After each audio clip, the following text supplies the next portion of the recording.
Alright then. Let's go ahead and jump right in.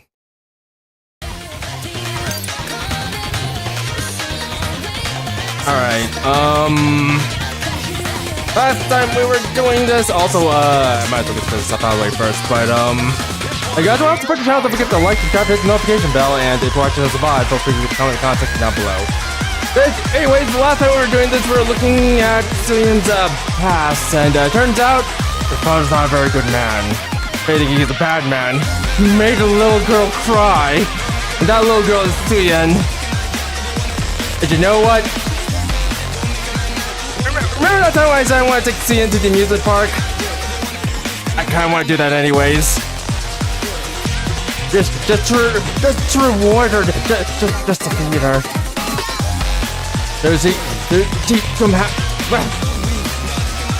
She can become fulfilled of what she's done. I suppose, but you know what? Forget about this. Let's jump right in. With Elysion's Absolute Squad announcing record-high performance this quarter, Macillus Industries' stock price has hit another all-time low. Some analysts attribute this to the underperformance of the new CEO Suyeon. The general consensus is that no new innovation has emerged from Macillus since she took office as the third-generation CEO. Suyeon's record of violent outbursts and verbal abuse has also come to light, further fueling negative public sentiment. Yeah, this is why we should have brought Suyeon to the amusement park. Now she's getting a little fitty now.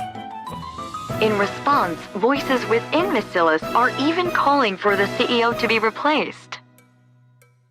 That good idea. I'm not sure if that's a good idea or not. Turn that off already! It's driving me up the wall! The TV is switched off. So, what are you going to do about all this? This is why I keep telling you to treat people with some decency. And to manage your image a little. Do you have any idea how much you've been cursing lately? And your behavior has gotten way too aggressive. Well, could you blame her, Maxwell? She's been abandoned. Of course she would act this way. Okay, that doesn't excuse her for trying to blackmail me. I'm not very happy about that one. I'm not very happy about that one at all. I don't care! You know, I don't have to take you to the amusement park, right? You're the one who said if people treat me like dirt, I should dish it right back. You think it's easy being the CEO? Anyone who assumes this title ends up like this. Uh-huh. Well, I think you need I think you need a role model, Suyeon. How about we pay a visit to Tetraline? So someone can show you how it's done. That's sweet and clueless, and they'll take you for a pushover and eat you alive. How am I supposed to play nice? Hey, can I go back to small Suyeon again? Can you go back to that one? Alright, go back to that one. There are plenty of CEOs who don't do things that way. Yeah. And by plenty, she means two. I know that. So what? Did any of them become a CEO at my age? I don't think that matters. You think I chose to turn out this way? It's because everyone kept coming at me from all sides that I ended up like this. And besides, so what if that's how the public sees me? Macillus won't crumble over something like that. Never! What about Sprig Picture Tummy? Yes, I said tummy. Sure, Macillus will be fine. But you know full well that it's not Macillus they're after. What's gotten into you? Why do you keep acting like I did something wrong? What exactly have I failed to do? You failed to stay cute and funny. That's the problem here. That's precisely the problem here. What do you think? Innovation. Your performance has been sorely lacking. I hate to admit it, but the two CEOs had quite the track record. Maxwell?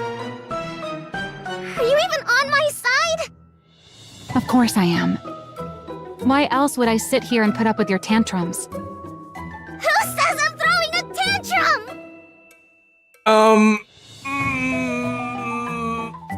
It's not about what people say, it's about what you're doing. Remember, your actions speak for themselves. Listen, Suen. This is no ordinary situation.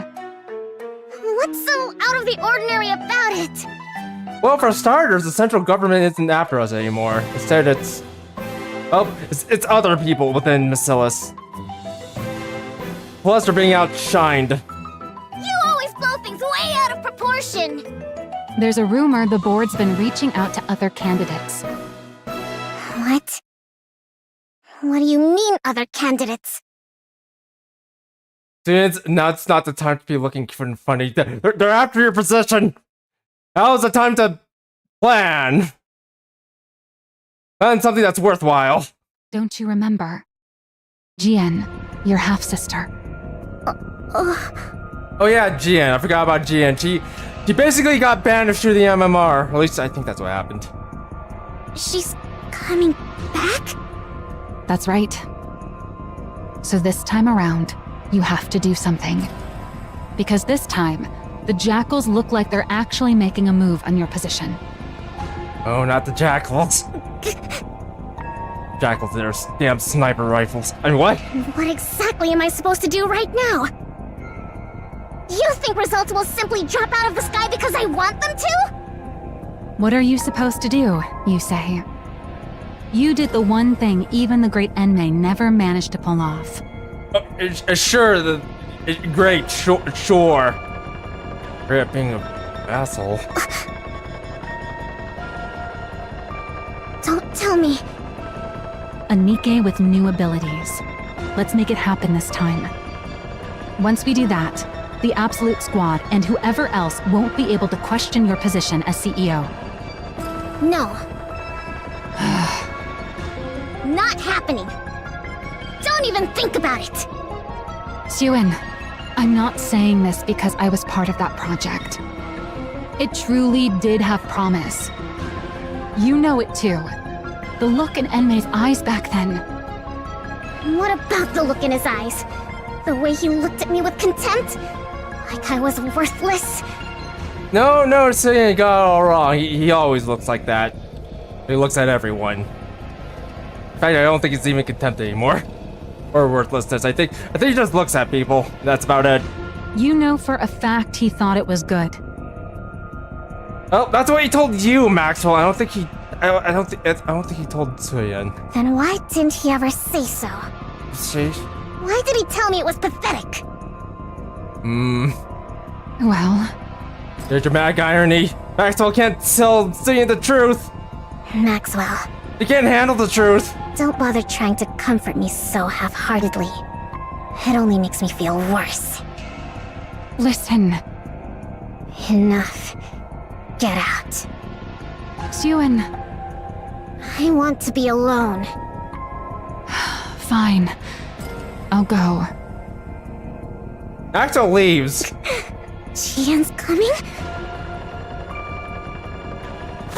Suyin slams the desk. That's not Jian, by the way. Damn those bastards on the board!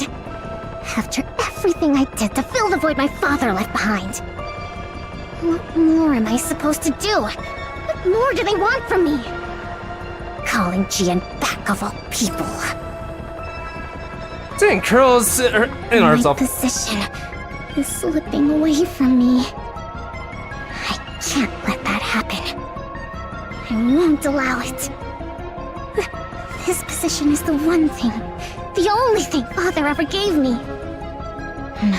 No, I won't let it be taken from me. But what do I do? Asking me to innovate on Father's level. How? What are you supposed to do, you say? You did the one thing even the great Enmei never managed to pull off. A Nikke with new abilities. Let's make it happen this time. Suyin stares blankly at her desk drawer. She wants me to take it out? Get rid of it. Are you deaf? I said get that out of my sight. No. If he found out I used it, Father would. And you're gonna have to listen here, but I don't think your father's around anymore. I have to find another way.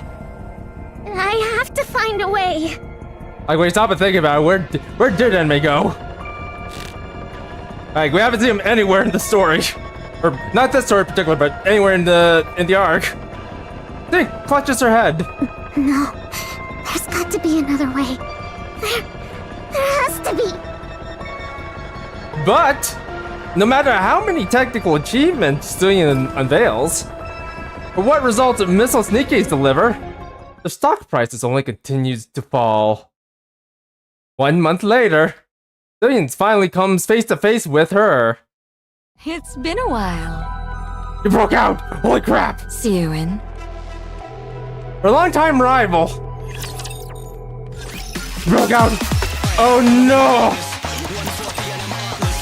How have you been? What the hell?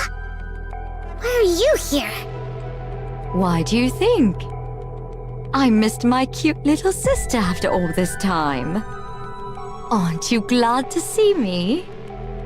You wish. Get back down there now.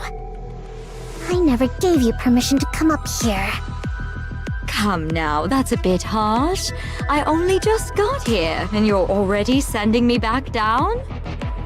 Besides, I can come up without the CEO's permission.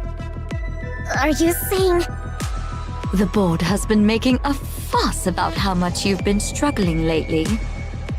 I went through all this trouble just to make this trip here. Those bastards. It must be pretty bad if word reached even me, shut away down in that basement. Wouldn't you say? We're underground here, too, so it's a little funny to call my place a basement. You... Now, what was it I heard? Something about needing to deliver results, right? It seems what they want from you is innovation, no? Whether it's true or not, it's none of your concern. Use it. The hero Nikke.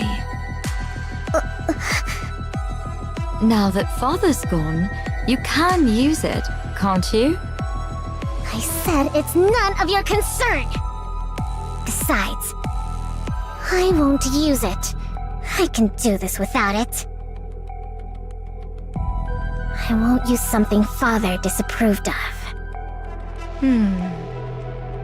Siren, do you still truly believe Father disliked it? Even now? I mean... By now, even you must know. No one has managed to match what you created, even to this very day. Then why did Father... Why else? Because he had ulterior motives. Ulterior motives? Fine, let's think of it this way. Why do you suppose Father put you in that seat? Because you're the legitimate heir and I'm not. You of all people should know that for all his other faults, Father would never discriminate based on something like that. Who says I don't know that? Don't talk as if you know Father so well. Then there's only one answer, isn't there? It's because you made that blueprint. Because... I made the hero Nikke? That's right. He believed you were capable of taking Nikke's in a new direction. That's why he gave you that position. Not me. That man may have been a liar, but he had an infallible eye for talent. Looking back, even I can admit that I was a little unhinged. You sure about Gina? You're giving that look from before. A long time ago. You got the crazy eyes going now. Also, he was more than just a liar. He was incredibly manipulative and has a very twisted sense of raising children. A very twisted sense. My true intentions were showing plain as day. Even I wouldn't hand the CEO position over to someone like that. Watch what you say about father! Even after everything he put you through, you're still protecting him. What remarkable devotion, my dear little sister. Don't mock me. Of course father means a lot to me. Is that so? Is that why you won't use it?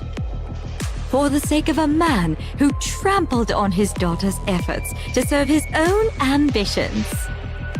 Someone who threw away his lofty position and vanished. Even though he's not here to see it, you still can't bring yourself to use the greatest masterpiece you ever created. This devotion of yours. Huh. If you're still hung up on something that pointless, I suppose you're not quite desperate yet. Since going down there, I've learned all sorts of things. I don't covet your position quite as much as I used to anymore. But maybe I should start gunning for the CEO title again. What? What I'm saying is, don't get complacent. If you keep letting your guard down like this, how should I put it? It kind of makes me want to go after your position again. Even when I had no intentions of it. You psychopath. Oh, don't get so worked up. I really did come here today just to see your face. I have a thinking Billy came up here for more than just that. I'm not even talking about the CEO position anymore. You want to pinch Suyan's cheeks, don't you? Well, I think you're a little bit too late for that. She didn't rise from her seat.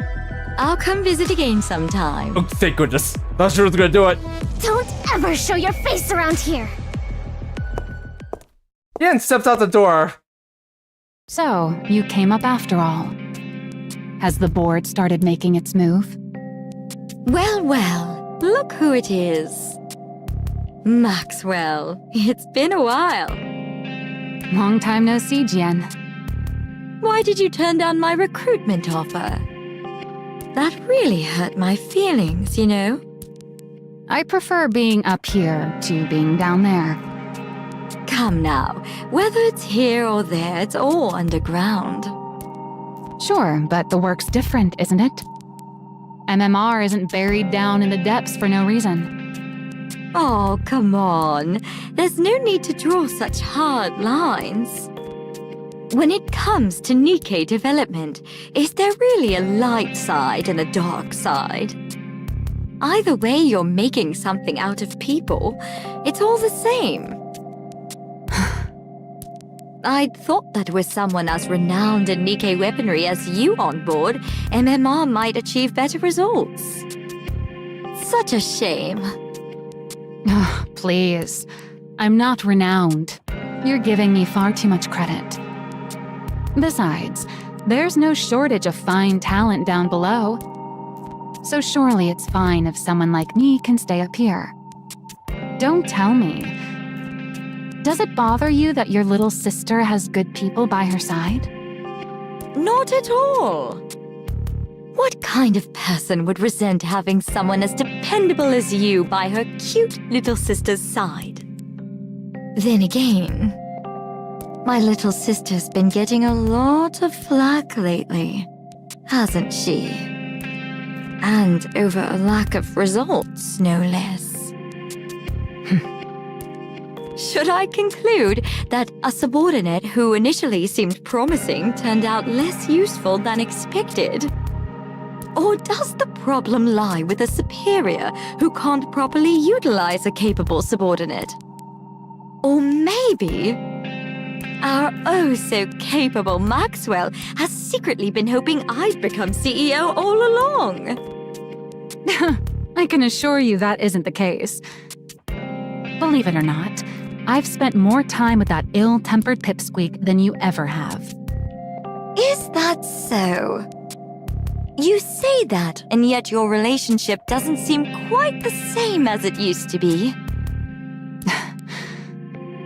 That's just how it goes. The older you get, the more people drift apart. Suyuen's a grown adult now, after all. That's true.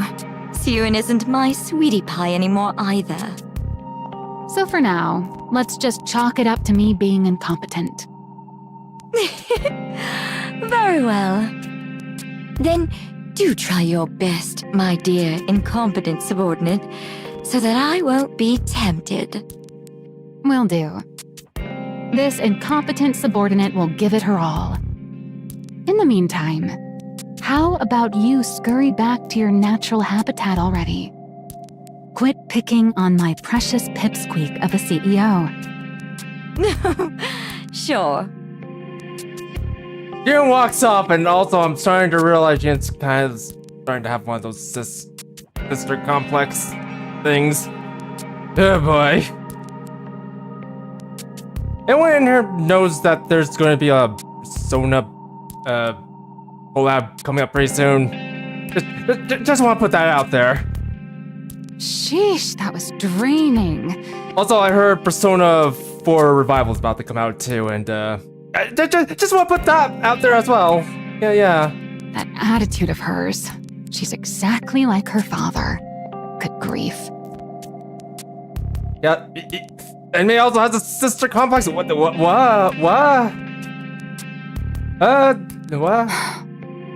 I wonder if Suyuen's okay. No, she's not okay. She's not, because Kay's not here. Okay, no. I'll stop doing that now.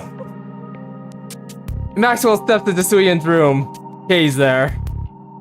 Suyuen, are you okay? I just saw Jien coming out of your room. Making things. What? What's with you? Someone walks in and you don't say anything? She's too fixated on what Kay made for her. It's incredibly lewd. Suyuen is staring intently at the tablet in her hands. Get that. Wait, isn't that... The hero Nikke is displayed on the tablet screen. What's the loss? Testing. Citizens of the Ark, how have you all been? There's been a lot of talk about Miscellus and me as of late. This is too casual. And I understand there's been a lot of needless concern. For instance, complaints of a lack of innovation. Or that I'm incompetent. That sort of thing. So, to put an end to those worries, I'm here to present something interesting to you all. The very innovation you've all been waiting for. Behold! Letters pop up on the screen behind Suyuen. Miscellus Industry Advanced Technology Invincible Squad. Introducing Project Matisse, the culmination of all the technology Miscellus Industry has to offer. Nothing like the mediocrity that came before. The true Nikke archetype. The new Nikke that wields the power of the original. I intend to build a new hero Nikke squad that will save humanity. So, put your worries aside and start getting excited. Miscellus is the originator of Nikke technology. That's a little bit too confrontational there, Suyuen. This will be made plain for everyone to see. With that in mind, we'll now be accepting applications from those interested in becoming Nikkes from Matisse. Oh boy, we're gonna get a lot of Nikkes and Miscellus's roster. Yeah. A true hero must have the heart of a hero. We're gonna get 50 new Nikkes in Miscellus's roster. Oh boy. Anyone is welcome to apply. Anyone who holds in their heart a burning desire to become a hero. Also, that was a joke. We're not gonna get a huge roster on Bacillus. Come knock on the doors of Bacillus Industry. Given the scale of such a grand project, there will no doubt be significant risks involved. But I assure you, on the very reputation of Bacillus itself, that you will be fairly compensated. Some of you may die, but that's a risk I am willing to take. Well then, I'll see you at the interviews. And no one showed up. The girl watches the TV, her eyes glimmering. Anyone who wants to become a hero? Oh, the only person who showed up was Laplace. Finally! I can become a hero too! And I can become a supervillain! A few days later, the supervillain showed up. Her name's Drake. After Sween's televised speech airs across the arc, Drake shows up and demands that she becomes a supervillain instead of a superhero. I don't know why she's going down that route, but okay then. And Bacillus Industry receives a flood of applications. Like, we're not doing supervillain applications right now. We're going to do that later, but okay. My reason for applying? Well, I want to become a hero, of course. It's Bacillus, after all. So I was wondering, if I do get to take part in this project, how would the compensation work? And if it turns out to be a success, does that affect the compensation? If I join, would the payment be made right away? It's just that I'm a bit pressed for cash at the moment. Some people come because they're desperate for money. I heard rumors that if you become a Nikke in this project, you won't get turned into a regular Nikke, but a special one. And I heard that we become even more famous than those squads. Pretty or absolute? Is that true? I don't recall having a pretty squad. They said the stuff about it being too dangerous is just to keep people away. Is that actually the case? And then there are those who are swept up by the rumors and drawn in out of curiosity. My reason for applying? My mother said it would help her family. She said she hoped I could be of help. I came because I want to be of use to someone. Some are reluctantly dragged in at someone else's insistence. I heard that I wouldn't have to worry about room and board. And, I heard there's pay involved. Everyone who joins the project gets compensated, right? Of course. All of that is correct. Room and board are provided for the duration of the project, along with full hazard pay. I see. That's a relief. Do you have any further questions? No, that's all the questions I had. All right, then that concludes our interview. On your way out, you'll take a test determining your physical fitness. Finish that and you're free to head home. If you're accepted, we'll contact you by phone within a week, so be sure to answer. Okay. The nervous girl leaves the interview room. I'm so stiff. All right, let's bring in the next applicant. You know what, I would say you probably should have hired more people for this, but I don't know, I feel like Missile's kind of down in the dumps right now. Hold on. Oh, what's wrong? Are you not feeling well? I don't like them. What? I don't like a single one of them. How is it that not one of them came purely because they want to be a hero? No one like that exists in this day and age. Okay, one, just kind of got a point. And two, Maxwell, you'd be surprised. Like, I'm very surprised none of you thought of, I don't know, creating a supervillain or something, but you know what? That's on you! This is real life, not some superhero movie. Maybe back in the old days, when raptures were slaughtering us up on the surface. And they kinda still are. Well, mostly just Nikke's, but you But know. there's not a single person in the Ark who doesn't know how a Nikke is made. We're in an era where everyone becomes a Nikke out of personal necessity. And on top of that, this is research into a new direction for Nikkes. It's pretty obvious how grueling it's going to be. So people are either here chasing money or fame, or they're dragged in here for someone else's benefit. So it's only going to be more of the same type of people? Well, there might be a diamond in the rough, but yeah, the vast majority will be the same. Julian rises from her seat. What? Why are you getting up? We've still got some interviews left. I'm leaving. You want to leave now, but we're not finished. I don't care. I've got a headache. You pick then. But you're the one in charge. How am I supposed to do this without you? Yep, get some more managers here? You said they're all the same anyway. Just pick whoever you like. Wait, Suen. You can't do this, you have to sign off on this. No! Then walks out of the interview room. In the break room at the far right end of the third floor hallway, I feel like we've been here before. Suyin's secret hideaway remains unknown to anyone. Okay, it's that place. No one's here today. As usual. Sure. Hey, Arcana, where are you? And I'm here to tutor you some more. What's you doing here?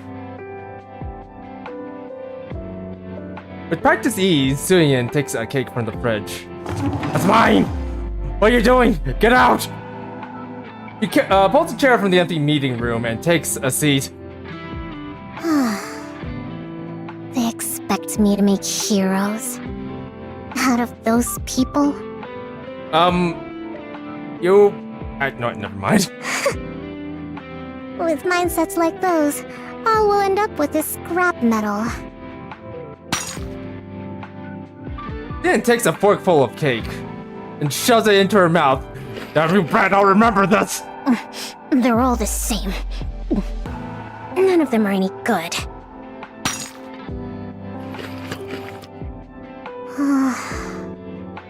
I feel like I made this decision impulsively because of GN. Is this even right? Was it really right of me?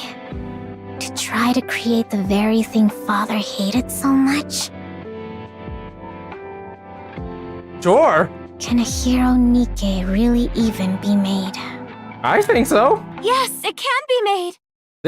See, she agrees with me too. Hi, Laplace. From a corner of the dark meeting room, a tiny girl rises to her feet. What the? It's Laplace. Yeah, see, it's Laplace. Hello, Laplace. About time you got here. When did you get here? When? I invited her here for tutoring. As until you made a muck of it. I was already in here before you came in. You were in here first? Then you should have said you were in here. I'm sorry, I only wanted to find somewhere to lie low, but I fell asleep. More importantly, The tiny little girl draws closer, her eyes gleaming as she gazes at Suyin. I've seen you before. I saw you on TV. You're gonna create a new hero Nikke squad to save humanity. Also, if we're going to be honest, Laplace, you're dangerously dressed. We need to get you actual clothes. You said anyone who dreams of becoming a hero should come find you. Here, let's put you in your superhero outfit. Yeah, you'll become the superhero you're meant to be. That is you, isn't it? It is. What's it to you? So, you know who I am? I do. You're the one who makes heroes, aren't you? Wait, you don't know who I am? You're the one who makes heroes, aren't you? Ugh, this conversation is going in circles. I'm asking if you know my name. Your name. Am I supposed to know it? Ugh, who exactly are you? And what are you doing in here? I'm Laplace, and I've come to become a hero. What? I said I've come to become a hero.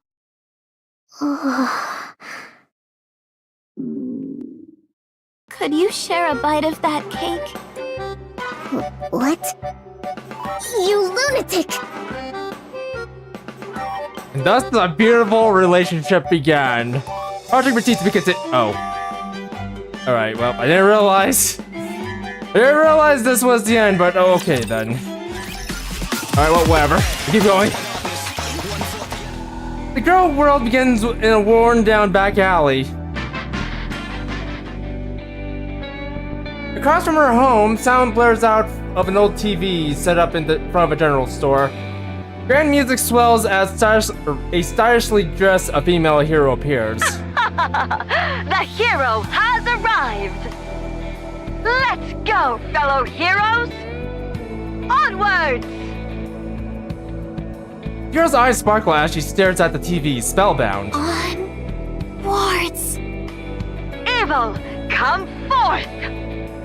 No matter what torment you inflict on others, so long as I, the Ultra Hero, still stand, hope will never be extinguished. Justice shall never be defeated! The girl thrusts her arms outwards towards the sky. Be defeated. She adores her heroes amidst the grayness of her world. It is those superhero movies playing every day on that old store TV that are the only shimmering gleams of light in her life. Shut up, would you? Yeesh! A liquor glass lands next to the girl and shatters. I was wondering where you crawled off to. You watching that crap again? Wait a sec. Mustang? What are you doing here? When the hell are you gonna kick the bucket? Gotta turn you into a Nikke so I can finally make some money. Screw you, Mustang! Or rather, Mustard. As long as she can watch her hero, she's able to endure the abuse that her villain of a father unleashes without warning. Hey, hobo! Who? Me? Yeah, you! Go over there and steal us some bread. If you can't, then go beg for it instead. The kids laugh. Oh,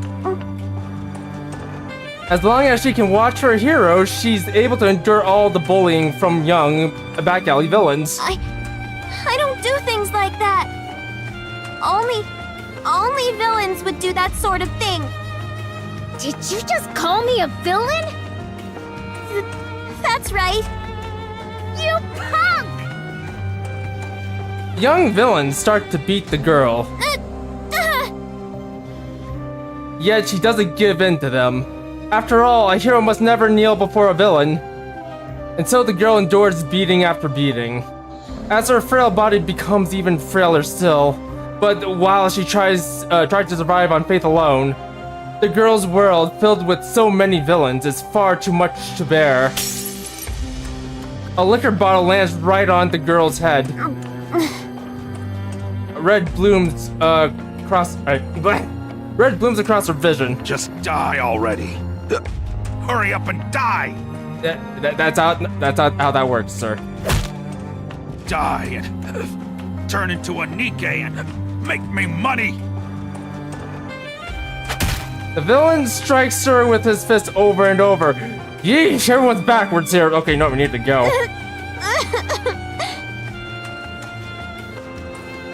I hope something bad happens to this girl's father. It's the worst beating he's ever given her. Just as the thoughts hit her that she might truly die if she does nothing. What the? You little brat! The girl pushes the villain aside and runs outside. Hero. Hero. She wanders in search of a hero. She cries out with all her might. Ultra Hero! Reaching out her hand, There you are! he desperately runs over and seizes the hands of someone holding a gun. What the? What's wrong, kid? Before her is a Nikke, just like the Ultra Hero she saw on TV. Please, help me, Hero! Help you with what? Come on, just leave her and let's go. This is a dangerous part of town. Please, help me, Hero! Suddenly, she feels someone behind her. The villain grabs her by the hair and yanks her back. What are you looking at? Never seen someone discipline their kid before? Well, not like the way you do, asshole. Come on, let's go. But... He's a human. There's nothing we can do. Let's just hurry up and go. What are you staring at? You damn Nikkes. Here to steal more jobs? Fine. Let's go. The Nikkes walk away, leaving the girl behind. Hero? The beating starts back up again. Not a single soul passing through the alley pays attention to her cries. Rain starts pouring down from the sky. What the? It's raining. Now I'm all wet. What a drag. The girl makes a splash as she falls to the ground. The villain walks off, leaving her behind in the rain. The girl's vision is blurred, and the thought runs through her mind. Or a thought runs through her mind. There's no such thing as heroes. There's no such thing as heroes. There were never any heroes. You hear someone scream. A siren blares. What? Echoing as the girl's world goes black, he thinks, if I can survive, if I could just survive and become stronger, if I could just become a Nikke, I'll never ignore the weak like those two did. If no one else in this world will be a hero, then I'll get stronger and become one myself, the strongest hero anyone's ever seen. And I'll use my strength to take down all the evil in the world. From that day on, the girl begins to live for nothing but the chance to become a hero. Several years pass. After getting taken to the hospital thanks to someone's report, the girl was eventually driven out. She wandered around in an effort to survive until one day on a TV in an alley where she was hiding, she finds the chance she's been looking for. Anyone is welcome to apply. Anyone who holds in their heart a burning desire to become a hero. Come knock on the doors of Miss Phyllis Industry. Anyone who wants to become a hero? Finally! I can become a hero too! And so, at long last, Laplace stands in front of the door to becoming a hero. She reads the words "interview room" written clearly on the door. Let's do this! She opens the door and steps inside. Alright. I didn't realize how tragic Laplace's backstory is, but at least we got that out of the way. Also, take good care of her, Soyeon. Take very good care of her. Laplace starts wolfing down the cake, oblivious to everything around her. You must be hungry. Huh? Did you not eat before you came here? Whoa! How did you know? You're right. I haven't eaten a thing since yesterday. That's how long I've been hiding here. Did you say since yesterday? Knowing I'm hungry just from a single glance.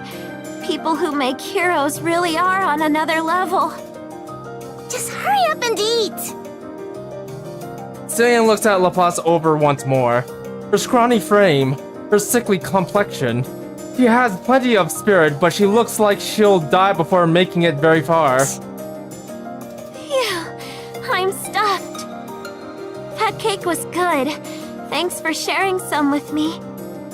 You're really a good person. Given how much you were drooling while watching me eat, I didn't really have much choice. So, what's your deal anyway? I'm Laplace. I wasn't asking your name. Did you have an interview? Yep. I failed. Since I never saw you, I'm guessing you got cut in the first round. No surprise there with a body like that. Wait, do I need to be healthy to be a hero? Yeah, obviously. What, did you expect this to be some sort of game for kids? But I heard you only need a healthy brain to become a Nikke. This isn't about becoming some ordinary Nikke. The whole process is going to be painful. And if you're not strong enough to endure it, you could die. That's why we're only looking to accept people who are both physically and mentally healthy. We're not trying to get anyone killed. Physically and mentally healthy, huh? With the state you're in, there's no way you'd be able to handle it. So you're saying as long as I can endure it, I can become a hero? Yeah, but I doubt you'll make it. So just finish your cake and be on your way. And don't come back here. Suing walks off, leaving Laplace behind. All I have to do is endure? That's easy! So innocent. Alright then. From this moment, I'm gonna endure with everything I've got. Next day. Oh, what a pain. Another day without a single decent candidate. Hey there, Suen! Gah! You scared me! You? What's your deal? It's me, Laplace! I wasn't asking your name! Why are you here? To become a hero! You said it yourself! All I have to do is endure, right? What? So that's what I'm gonna do. I'm gonna keep at this until you make me a hero. Oh, I get it. You're going to stage a sit-in, are you? You think that'll make things go your way? A sit-in? No! I'm just gonna stay here and endure. That's the same thing. By the way, are we not having cake today? You think I'm crazy enough to feed you? You'll just stay longer. You want to endure? Try doing it without food. Suing walks off. But the next day, it didn't work. Suen! It didn't work. You're still here? Yup! And you haven't eaten anything. I'm fine. I'm used to going without food. Before I first got here, I didn't even eat anything on the long walk over. That being said, no cake today either. No! And the day after that, Hey, Suen! I'm still here! Don't be.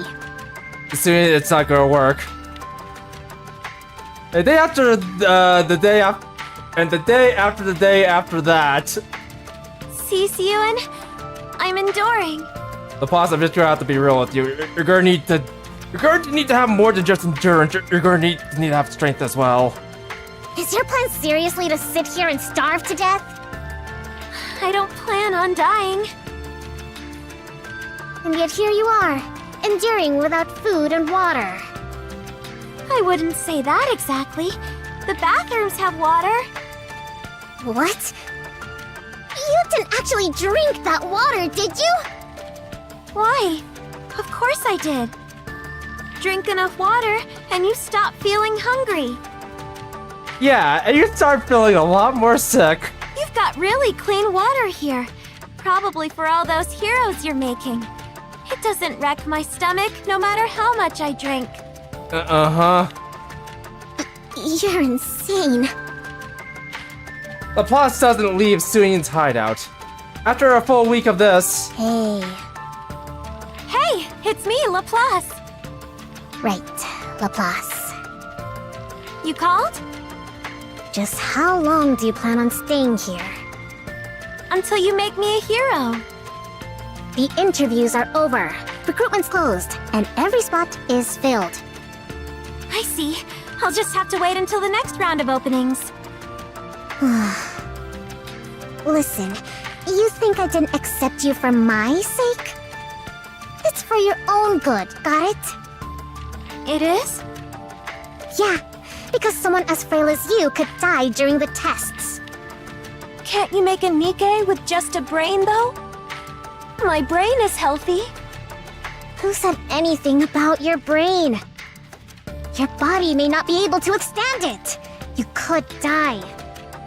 I appreciate you being honest about the danger involved. But I'll be okay. I can endure it. Ugh, there you go with that word again. It hurts, okay? It'll hurt so bad that even a healthy person couldn't take it. I'll be okay. If that's what I have to do to become a hero, I can take whatever you throw at me. Laplace's eyes shine. This body of mine might be weak, but my mind is in great shape. That's why I know I can do it. I can become a hero. Suddenly, Suine finds she can't look away from that gaze. Give me just one chance. I can't look away either. In fact, I must keep looking. Must look at the cute and funny. Yeah. If you believe in me, then no matter what trials or difficulties may come, I'll become a hero right before your eyes. Just watch. You win. Huh? Fine. I'll let you join the project. You wanted a chance? So here it is. Show us what you're made of. It's going to be much more painful than you imagine. But yeah, throw yourself against the wall. Let your soul get crushed. Then we'll see if you can still go on about enduring and becoming a hero. Thank you so much, Siyun. Don't go blaming me later, though. I'm not responsible for whatever happens, including you dying. Of course. Follow me. I'll get you into the lab. I promise to repay this kindness someday. Don't go making any promises until you actually survive. So what's the deal? With what? Be more specific. That Laplace kid. What's she doing here? What do you think? She's a candidate for the project. With a body like that? Is she a friend of yours? Why would I be friends with someone like that? I just did the interview and hired her, okay? So you saw how weak she is, and still chose to hire her? I gave her a clear warning. I told her everything. She's the one who chose to do it. Well, of course she did. That's why she walked into the interview room in the first place. The interviewers wouldn't stop griping about it, so I went and watched the video of her first interview.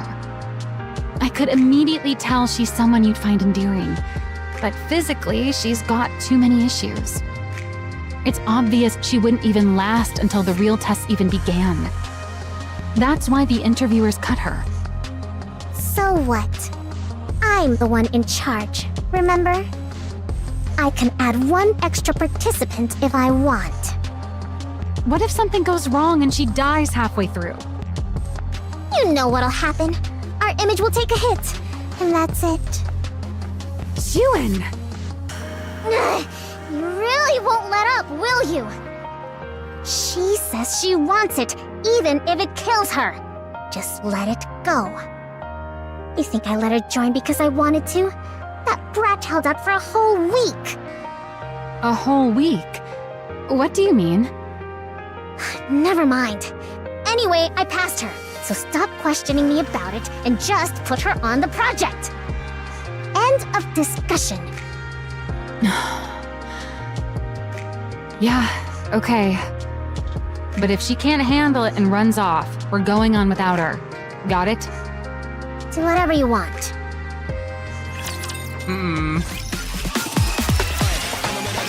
Welcome, everyone, and thank you for joining the Hero Nikke project. I'm Maxwell, the lead researcher on Project Matisse. As I told you before, the goal of this project is not to create ordinary Nikkes, but to create hero Nikkes with power beyond anything anyone's ever seen. Because of that, we expect the process to involve considerable pain. Worst case, there is a distinct possibility that some of you could lose your lives. Silence falls over the lab. Of course, the Bacillus research team will do all we can to prevent any casualties by utilizing the Ark's most advanced technology. However, before we proceed with the main experiment, you'll be tested to see whether you have the physical and mental fortitude to endure intense pain. Maxwell fixes her gaze on Laplace. Don't worry, she's got spirit.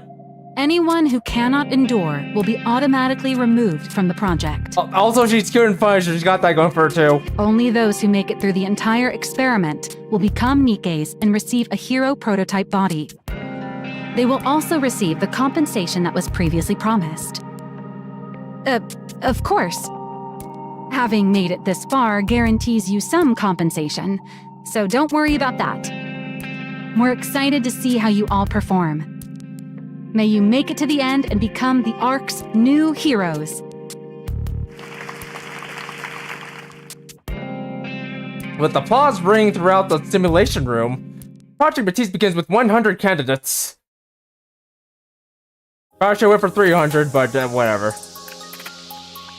Once testing starts, candidates receive injections at regular intervals. Who in the world would make such a frail child join this experiment?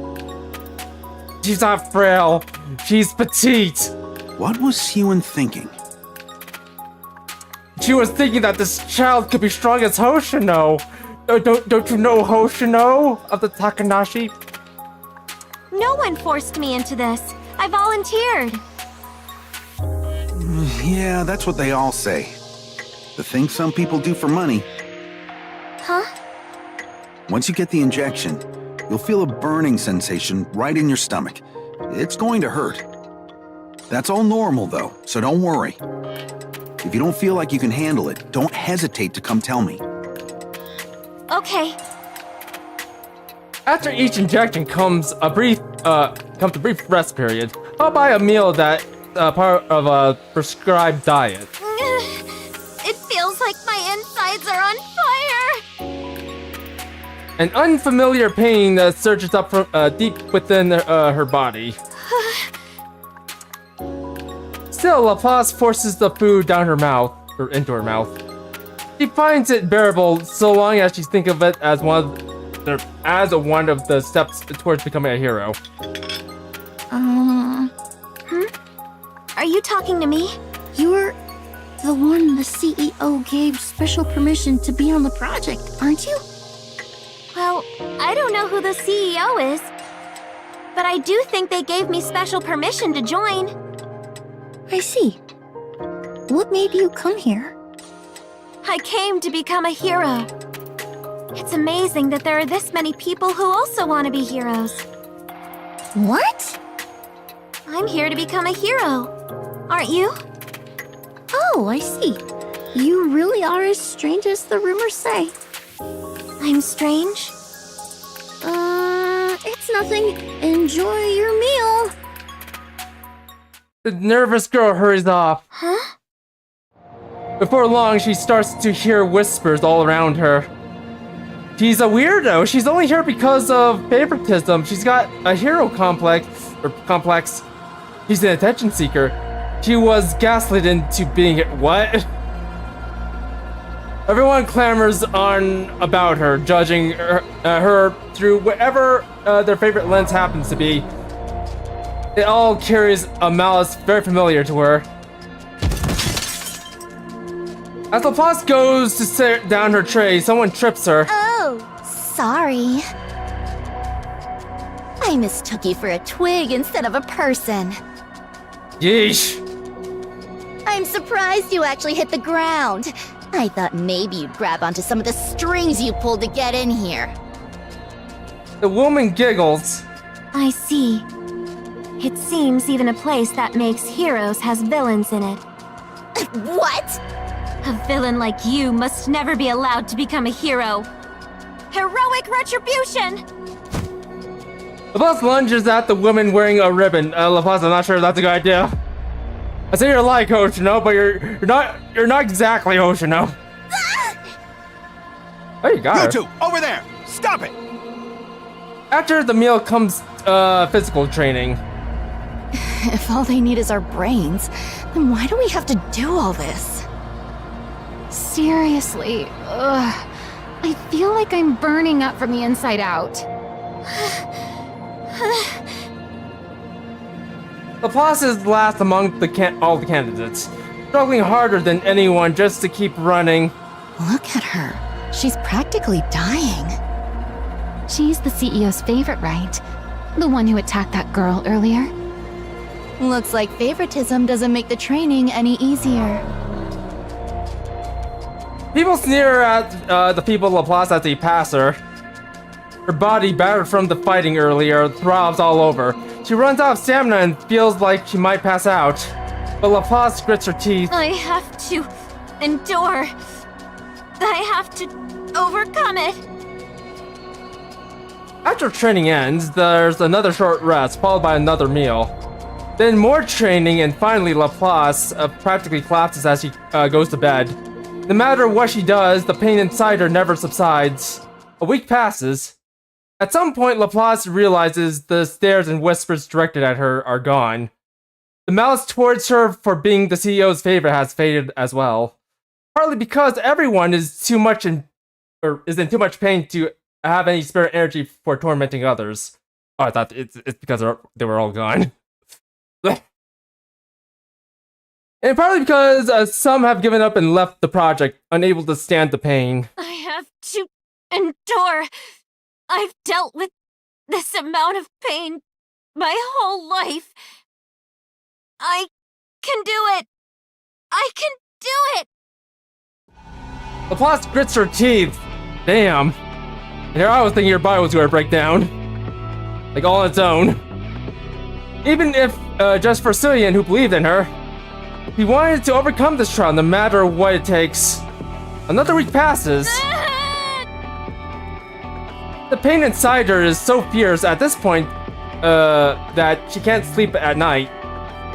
Every time it keeps her up, she watches Ultra Hero on the TV in her room. The hero has arrived! The hero has arrived. Let's go, fellow heroes! Onwards! I knew it. Getting hold of the trilogy before coming in here was the right call. And so she endures the pain day after day, until the last test finally comes to an end. After all the candidates had started, only 40 remain. How many are left? 40. That's fewer than I expected. It is what it is. Ordinary resolve can't get you through that kind of pain. Oh, but did you hear? She made it. Who are you talking about? That Laplace kid. She scored the worst on all the physical tests, but even still, she made it through them. She did? Yeah, go figure. That brat. If there's one thing she's got, it's endurance. How are the body makers? Do you think it'll turn out okay? What do you mean? The production of the prototype bodies. When you loaded the blueprints, there weren't any problems or anything. Were there? No, none. As for whether it'll actually work out, though, it's hard to say. All we've done so far are simulations, so we won't really know until we run it for real. But I'm sure it'll be fine. You should have some faith in your own design. How could I? Come on. You're not the little kid you used to be. You've done plenty as the CEO by now. Surely you realize how solid that blueprint you created was. Was it though? Get rid of it. Are you deaf? I said get that out of my sight.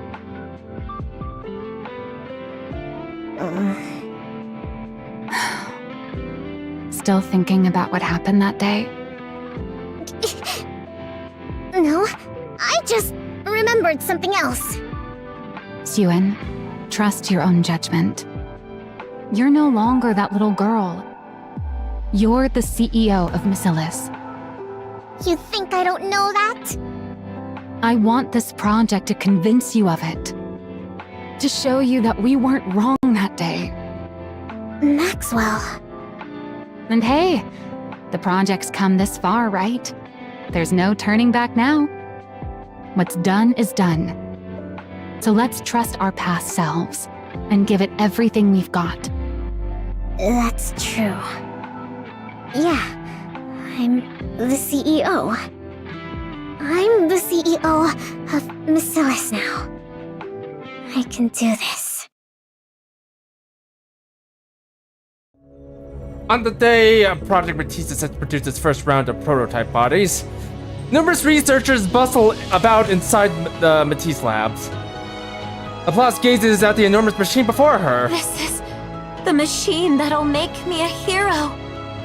So all I need to do is climb in here and I'll become a hero?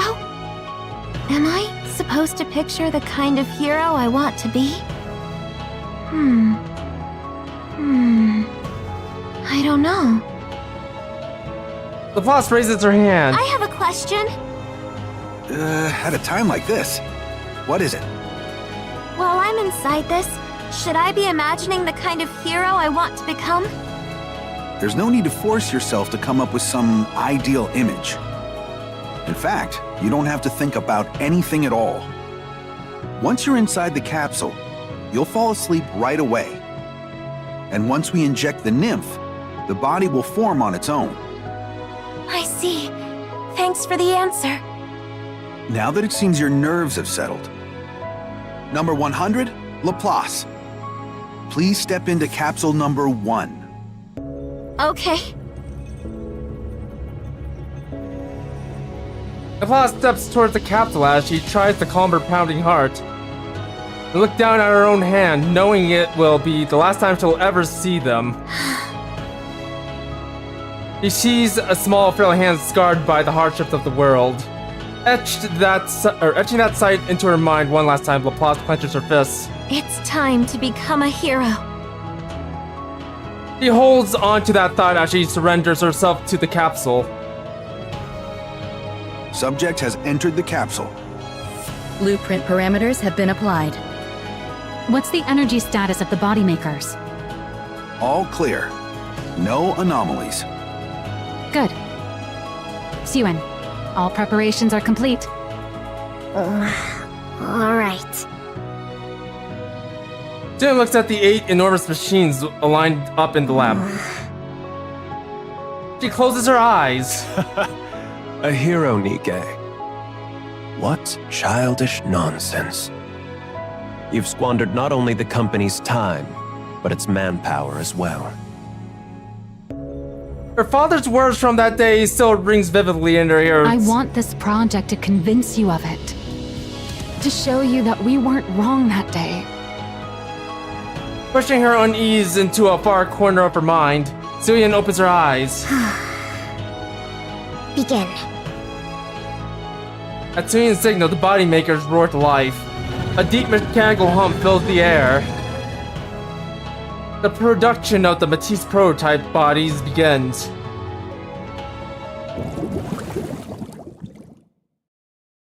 Laplace opens her eyes in the capsule. Wondering if the experiment is over, she tries to turn her head. But her head has been fastened down and she can't move. Then, through the droning hum of the machines, It worked. he hears the voices of people celebrating. In the midst of her confusion, the capsule opens. Dazzling light Please towards the step capsule. out once the safety locks release. The restraints come undone and Laplace steps out from the capsule. Whoa! Amazing! Or even, cute and funny. I look. Behold. Applause, but much more cute and funny. For the first time in her life, the act of breathing feels effortless. Her body feels lighter than it ever has. She senses energy boiling up within her that she never felt before. This must be the power of a hero. Laplace turns her head and searches for Suyin. It worked. It actually worked? See? I told you it'd be alright. Like I said, have more faith in yourself. Yeah. You're right. It worked. I knew it. Creating a hero Nikke really was possible. I did it, Maxwell! Maxwell gives Suyin a pat on the back. Great job, Suyin. Yeah. Suyin! Laplace flashes Suyin a wide grin at... What's with that goofy grin? Again. Laplace flashes Suyin a wide grin and gives her a thumbs up. Seeing Laplace's face, Suyin smiles back. In that moment, the first experiment officially became a success. Yes. And the only thing we have left now is to create a supervillain. Time to create the next phase of the experiment. Breaking news. Miscella's Industries' Project Matisse has succeeded in producing its first prototypes. 8 candidates among 40 have received prototype bodies in the first round of production and have been deemed stable. Miscella's CEO Suyin announced the company would proceed with a second round of prototype bodies with production beginning tomorrow afternoon. It would appear the manufacturer is one step closer to the creation of a hero Nikke. What the? We barely made the prototype yesterday, and it's already in the news? Yeah, looks like it. Everyone's pretty thrilled, apparently. Something's off. Don't you find it weird how so many details are getting leaked? So what? Someone was probably just eager to get the good news out. If the PR team wants to put in the work, let them. You think there's a spy in here, Maxwell? Yeah, I guess we've got more important things to think about anyway. You think it might be a spy dressed up as a maid? As the report said, all those who received bodies in the first round are in good shape. Their energy output isn't as high as we expected from the design, but their physical capabilities are on an entirely different level than regular Nikke's. As for the energy output, I figure we can fine-tune it in the next phase by feeding in electrical energy. Sounds great. Everything's going smoothly. We can kick off the second round of production as soon as the body... Who's messaging me all of a sudden? Suyin picks up her phone. Jian? What do you want? What else? To congratulate you, of course. I heard you produced your very first Nikke bodies yesterday. How'd it go? Did they come out all right? Are you happy with them? That's none of your business. That must mean it went well. Seriously, what do you want? Oh, don't be so angry. I just wanted to congratulate you. And to give you a little warning. A warning? Have you heard anything about what the board's up to? Living their best lives? I don't know. The project's going well. They can't have anything to say about it, right? Oh, but they do. They've got a lot to say. Precisely because your project's going so well.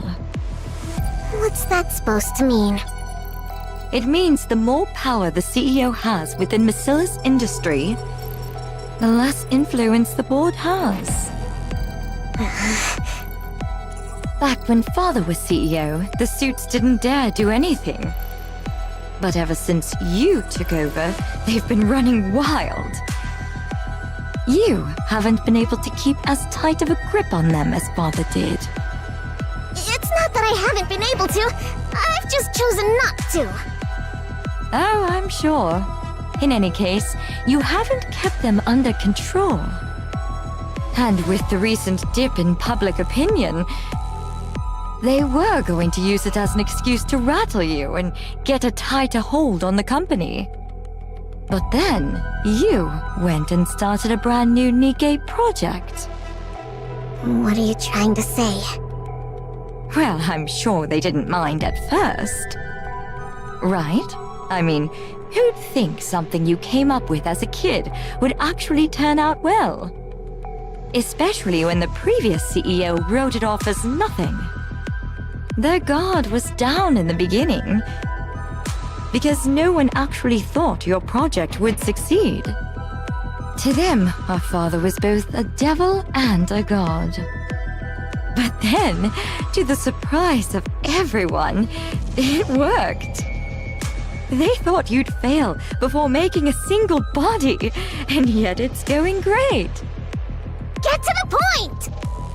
How do you think I'm able to be here, right now, talking to you? Did the thought even cross your mind? What? I'm here because the board asked me to be here. They want me here until your project's over. So watch yourself. The funny thing about humans is, the moment they lay a finger on something that wasn't ever theirs, they start to think they own it, as though it had been theirs from the very start.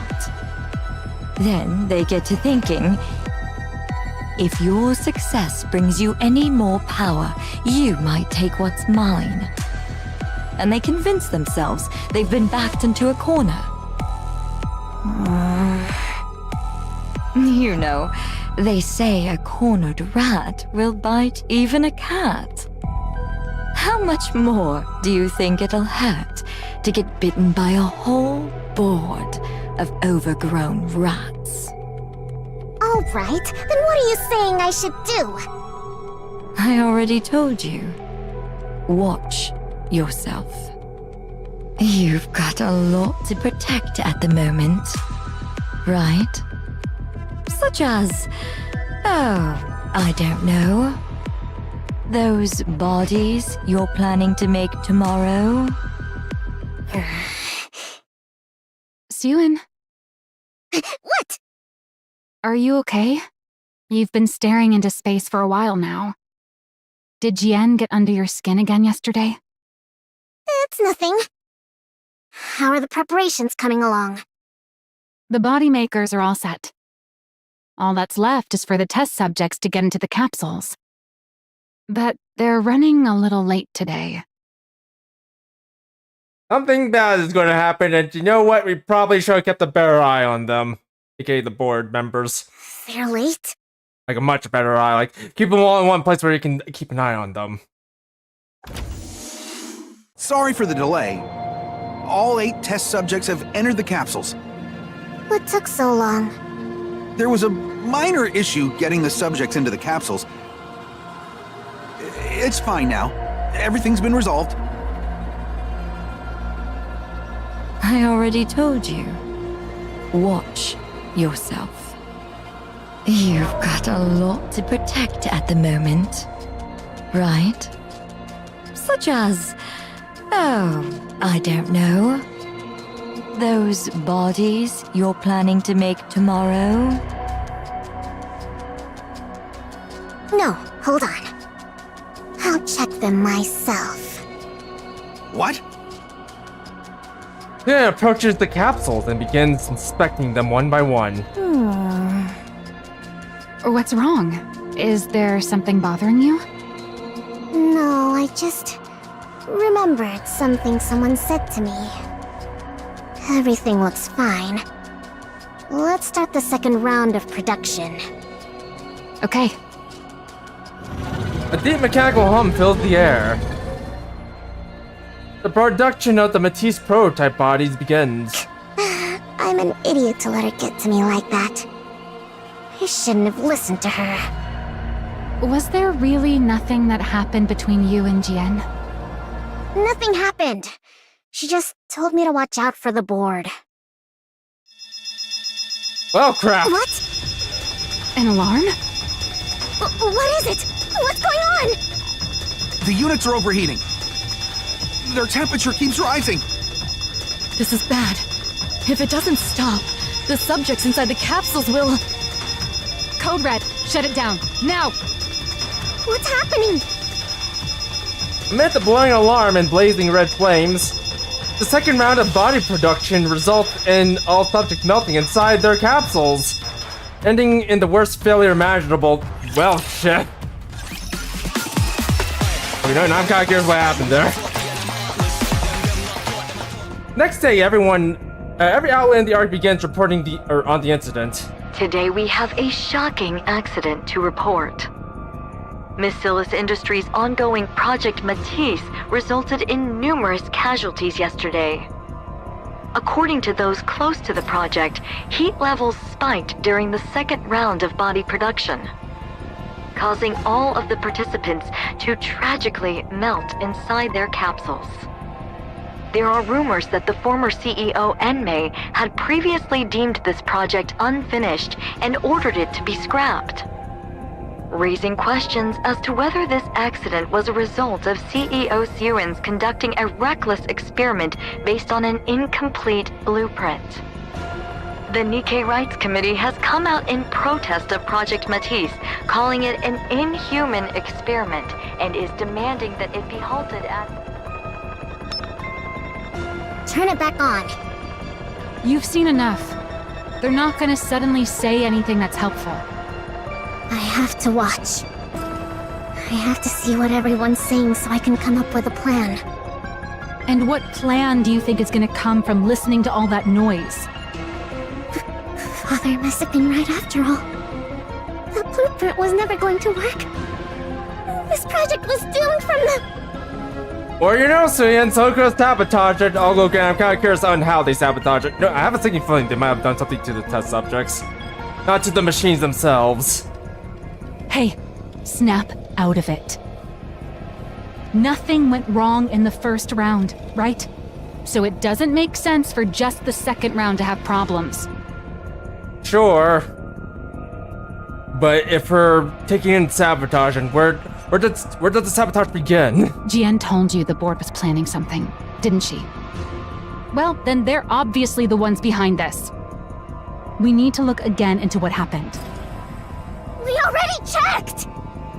Nothing was wrong with the capsules. Sure, but was there anything wrong with the test subjects? Have we ever considered that? Same goes for the body makers. As soon as it happened, we tore the whole lab apart and found nothing! You know what that means? Maybe the second round actually went according to spec, and we just got lucky the first time. The blueprint may have been flawed from the very beginning. There's no way that's true. If it were, those who were in the first round wouldn't be performing this well. And how do you know there's nothing wrong with them? Something could still go wrong. Their bodies could explode tomorrow for all we know. What are you even saying? It'd be impossible to do research if you only ever assume the worst.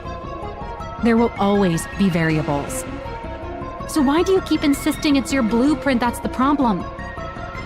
Well, why do you keep insisting it'll be fine? That's what you said this time again. But it wasn't fine. We failed again! That's not... What? Are you going to tell me Father had some ulterior motive again? How am I supposed to believe that? You only ever lied to me. You even lied about coming to my inauguration.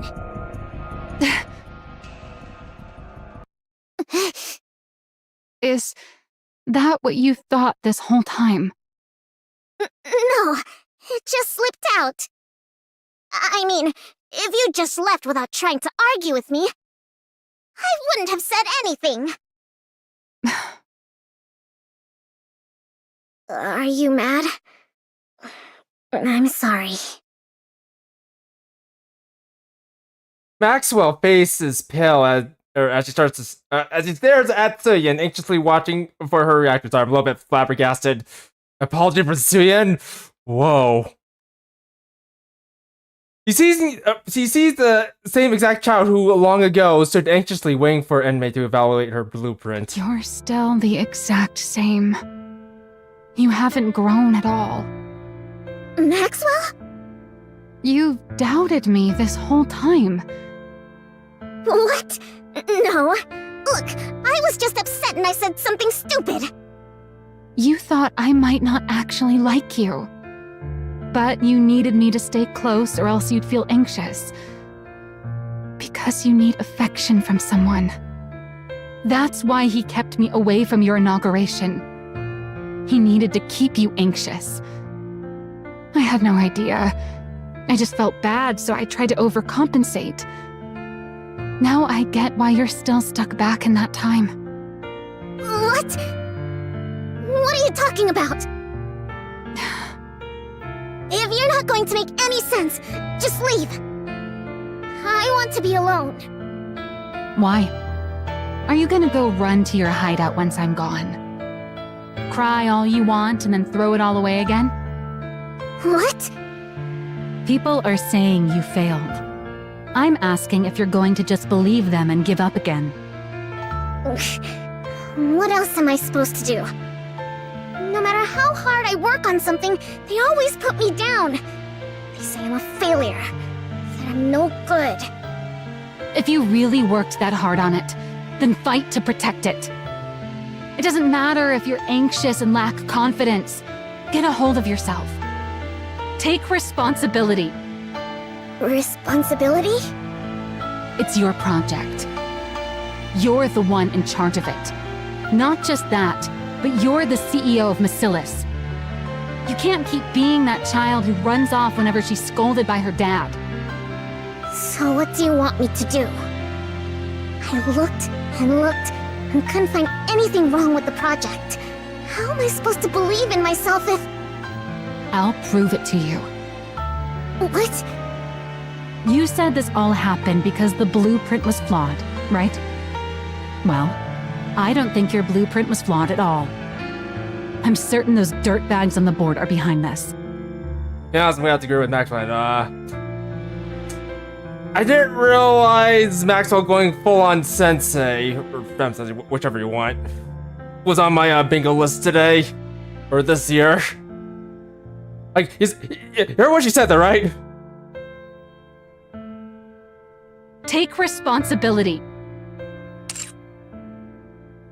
She's more sensei than the sensei we have now. Or more sensei than the entirety of Nexon at this moment. Just saying. And the reason I know is because there has never, ever been anything wrong with your design. I'll have to agree with Maxwell here. It could be sabotage, although granted, I feel like we're looking at in the wrong places. Maxwell. Like, if there's nothing wrong with the machines or the body makers, and the only thing I can think of is there might be a problem with the subjects. AKA the subject are pushing into the machines. You still don't seem to realize it. But I'm actually a pretty capable researcher. I'm going to prove that I'm not wrong about you. And that I haven't been lying. Maxwell rises from her seat like, unless there's something else involved here. Yeah, the only thing I can think of is someone's been tampering with the subjects. So while you sit there sniveling, get ready to apologize to me later. You stubborn little baby. Maxwell leaves. I talked a big game back there. But there really is nothing in the lab. Also, Maxwell, I don't think you should be handling this on your own. This is very dangerous. Like, if it turns out the board is involved, then I wouldn't be surprised if they're targeting you and on top of Cillian at the moment. That must mean the cause isn't anything around the body makers. It's somewhere else entirely. That's what I'm thinking. Maxwell looks around the hallway in the research lab. Like, yeah, it could be subject or it could be like somewhere else. All the experiments currently suspended. The deserted hallway is completely quiet. Where do I even begin? Suddenly, she hears a loud series of thumps followed by a bang. What was that sound? There shouldn't be anyone here. She hears it again. What's going on? Maxwell cautiously approaches the source of the sound. Also, try to do this with subterfuge, Maxwell. I know that's not part of your character, but still. Hero punch! 100 strikes! Ooh, just Laplace. Laplace, why do you have like tag on your ear? You know what? Don't worry about that.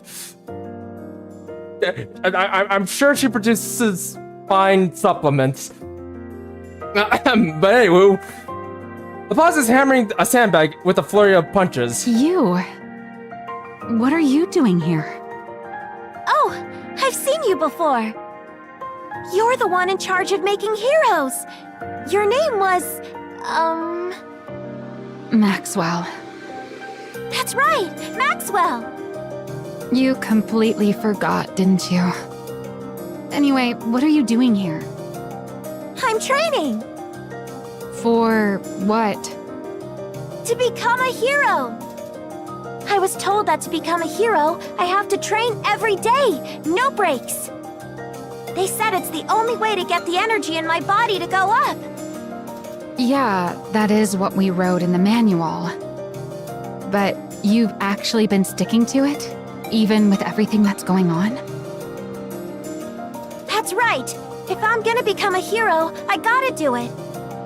Haven't you heard the rumors? Rumors? If you haven't, then never mind. You mean that the project might be scrapped and that even the bodies from the first round might melt at any moment? Oh, so you did hear them. And you stayed anyway? Yeah, I have to become a hero. You realize this whole create a hero project might be cancelled at any moment, right? Why does that matter? I've already got a hero body. That's not going to change if the project gets cancelled. To put it another way, I've already got all I need to become a hero. And if I do become a hero, the project can keep going. Isn't that right? Yeah. I guess you're right, huh? I didn't have to look very far after all. It looks like Cillian isn't the only one who's particularly smart. Like we got another. It looks like we got another good egg here. You're the proof. You're proof that Suen wasn't wrong. Yes. Yep, Siuen's totally right. She made this body for me, after all.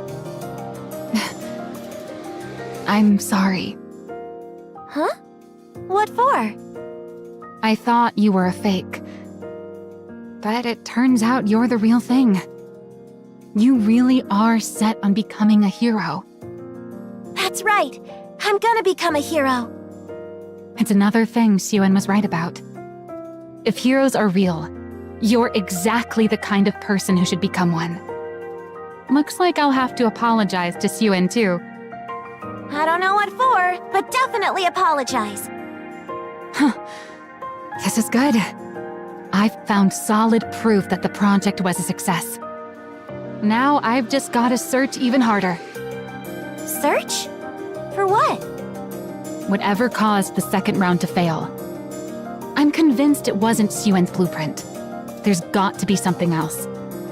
To put it in terms you'll understand, there are villains out there sabotaging this project. There are? Yeah, and I have to find proof that they've been interfering. I don't know where to start. But if I keep digging, something's bound to turn up. No matter how perfect someone may seem, everyone's bound to have an opening, or something that just sticks out as being suspicious. Suspicious? Suspicious. Suspicious. Oh, there was something! You startled me. What do you mean there was something? Something suspicious! What? I saw the person who did the daily injections give the other candidates some strange medicine. Okay, I knew it. No one gave us that kind of medicine when I went into the capsule. Yep, I freaking knew it. But I heard the person say that there had been some change to the experiment and they needed to take the new medicine. And how exactly did you hear this? I was passing through the hallway.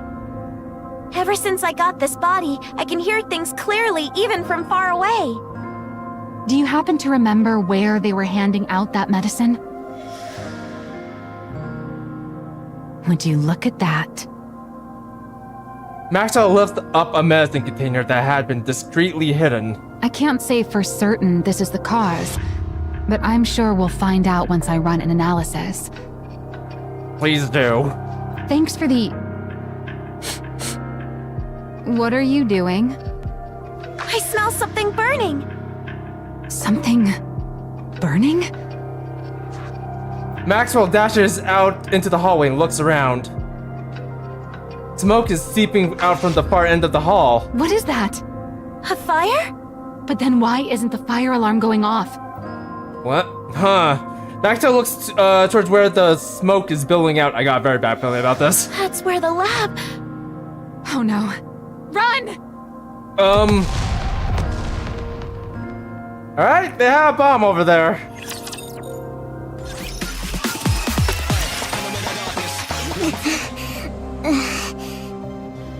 Soyeon runs. The moment she hears the news, he runs to the lab without stopping. All sorts of thoughts go through her head. I never should have started the project. I never should have blamed Maxwell. I never should have said she lied. I should have taken out some of the board members. She starts to despise herself. She despises herself for yet again putting the thing that matter most to her in danger. Even after all this time, and for being unable to do anything other than run so feebly, then the regret kicks in. If only I had been more ruthless like Father and Jian, none of this would have ever happened. Actually, no, I might be going a little bit too far there. At the end of all that running,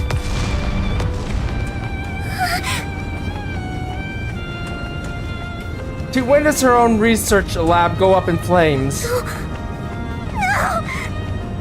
Maxwell! Maxwell's in there! Then rushes frantically towards the lab. Miss Yuen, it's too dangerous.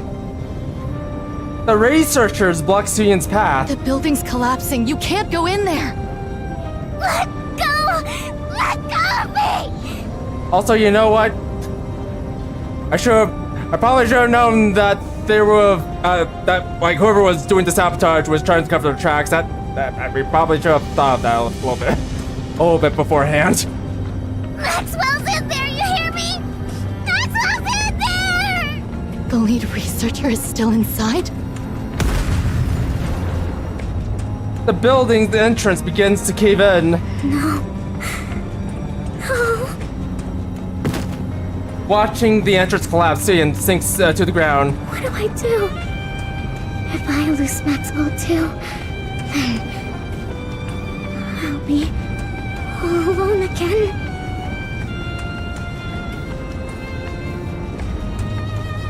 As if a trance, Suyeon rises and starts to dart towards the collapsed entrance. Don't do it! Rather, don't do that at all. Don't worry, Laplace is in there to rescue Maxwell. I think. Miss Yuen! The researchers rush over and drag her back. No! No! No! No! Let go! Let go of me! Maxwell's in there! Hear me? She's in there! I have to save her! I can't lose her like this! Tin, please, as she hangs from the arms. Help! Please, somebody help! Okay, let's try that. Tin, please, as she hangs from the arms of those holding her back. Save Maxwell! She begs and begs again. Help! Please help!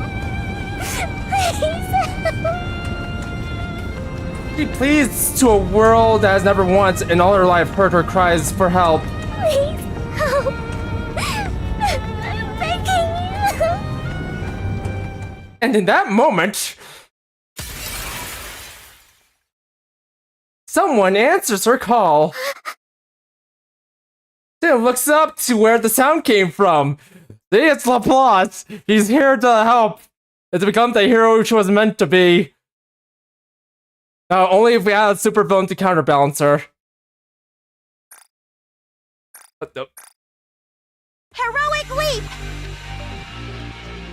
Laplace crashes through the windows and leaps down, with Maxwell in her arms. Laplace lands heroically on the ground. All right, we made it out! Maxwell! Tim runs towards the two of them. Oh, see you in... Is Maxwell... Laplace lays the unconscious Maxwell down on the ground. I think she fainted from shock when the blast went off. But she's safe, so don't worry. You saved Maxwell? That's right. And it's all thanks to you. Thanks to me? I heard you crying for help. And that helped me locate a window through the smoke. You heard me. Of course, a hero must always heed the voice of someone calling for aid. And above all, it was only because of the power you gave me that I was able to save Maxwell. Okay, you know what, this is... After everything that's happened, like, in this particular event, I have to say this is very cathartic. Very cathartic. The power I gave you? On top of that, it's also very good writing as well. Yep. It's all thanks to this body you gave me. Thanks to you, I no longer run out of breath no matter how fast I run. I don't collapse, even when surrounded by fire. I don't get tired carrying someone while I run. I don't even get hurt leaping from tall buildings. Now that I'm no longer sick and no longer weak, I don't have to hesitate to save someone. And all of that is thanks to the power you gave me. But why didn't you run away? What do you mean? Why would I run away? They said the bodies would break down. That you'd die. There were all those terrible rumors going around. Aren't you afraid of dying? Huh? Of course I'm afraid of dying. But you believed in me, right? You gave me the power to be a hero. What? So I won't run away. I promised. Remember? I said that if you believed in me, I'd become your hero.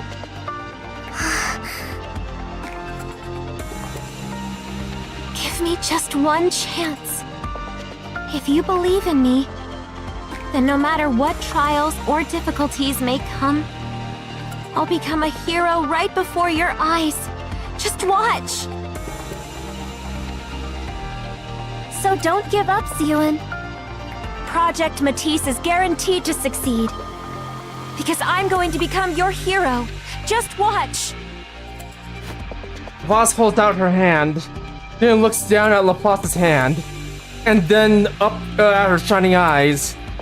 The hero Nikke, born from the blueprint Suyin created, the only one who answered her call in the world where no one would would help her, is looking at her with the very same gaze as the heroes in those movies seen used to watch so long ago. Having now proved without a doubt, he is a hero. Yeah. You're going to become a hero. I'll make sure of it. I'm going to bet everything on you. Everyone in the world will think hero whenever they hear your name. No matter what it takes. Jane clasps Laplace's hand. Oh, they're holding they're touching each other's hands. Oh, how cute. I'm going to make you a hero! Maxwell opens her eyes. Where am I? You're awake. I thought for sure I was gonna die in that fire. Laplace grabbed you and jumped out of the lab. She did? Know what she said? That she was only able to save you thanks to the power I gave her. And that she heard my voice calling for help. So, how did she look to you? Like a hero. See? There was never anything wrong with your blueprint. Yeah, you were right. I'm sorry for calling you a liar. Apology accepted. You're not going to waver like that anymore, right? No. No more hesitating. This all made it crystal clear to me. I have to do everything I can in order to protect what's mine. It's the only way I won't lose what's most important to me. And as for you, don't go putting yourself in danger again. Got it? Were you that worried? Of course I was. When I thought you might die, It's okay. It's okay. Maxwell strokes June's hair. Thanks for worrying about me. By the way, I did manage to bring this out with me. Maxwell takes out the medicine container she found. Good girl. What is this? Your proof. The thing that caused the experiment to fail. Or at least, we think it did. We won't know the specifics until we analyze it. But at least we didn't come out of this empty-handed. June stares intently at the container. Yeah. This will work. It should be enough. Let's keep going. I never imagined you'd be the one to reach out first. What's this about? I need your help. What? I'm asking you to help me. Another surprise. What's gotten into you all of a sudden? I want to strike back at the board. I want to make it so they'll never touch what's mine again. But I'm not powerful enough to take them all on by myself. Can you help me? You do realize they're all Father's people, right? He may have left years ago, but they're still acting as his eyes and ears. Do you understand what that means? Father's still watching over us, even now. Isn't that why you've been so afraid of them all this time? Yeah, I know. Father might not take too kindly to you going after them. Are you okay with that? I don't care. Oh? Is that right?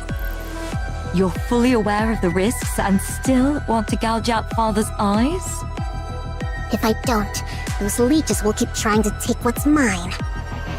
This whole fiasco taught me something important. If I want to protect what's mine, I have to crush the opposition through brute force. I'll make them so terrified, so helpless, that they'll never dare to lift a finger against me again. So help me. You hate Father, don't you? Oh, you're really prepared to go all in, aren't you? Sounds like you've learned a lot from your project going up in flames. Are going to help or not? If I do this for you, what are you going to do for me? Nothing. What? So you're just going to use me and give me nothing in return? That's rich. You want to talk? Those roaches bother you just as much, don't they? That's why you kept coming to me, egging me into fights with them.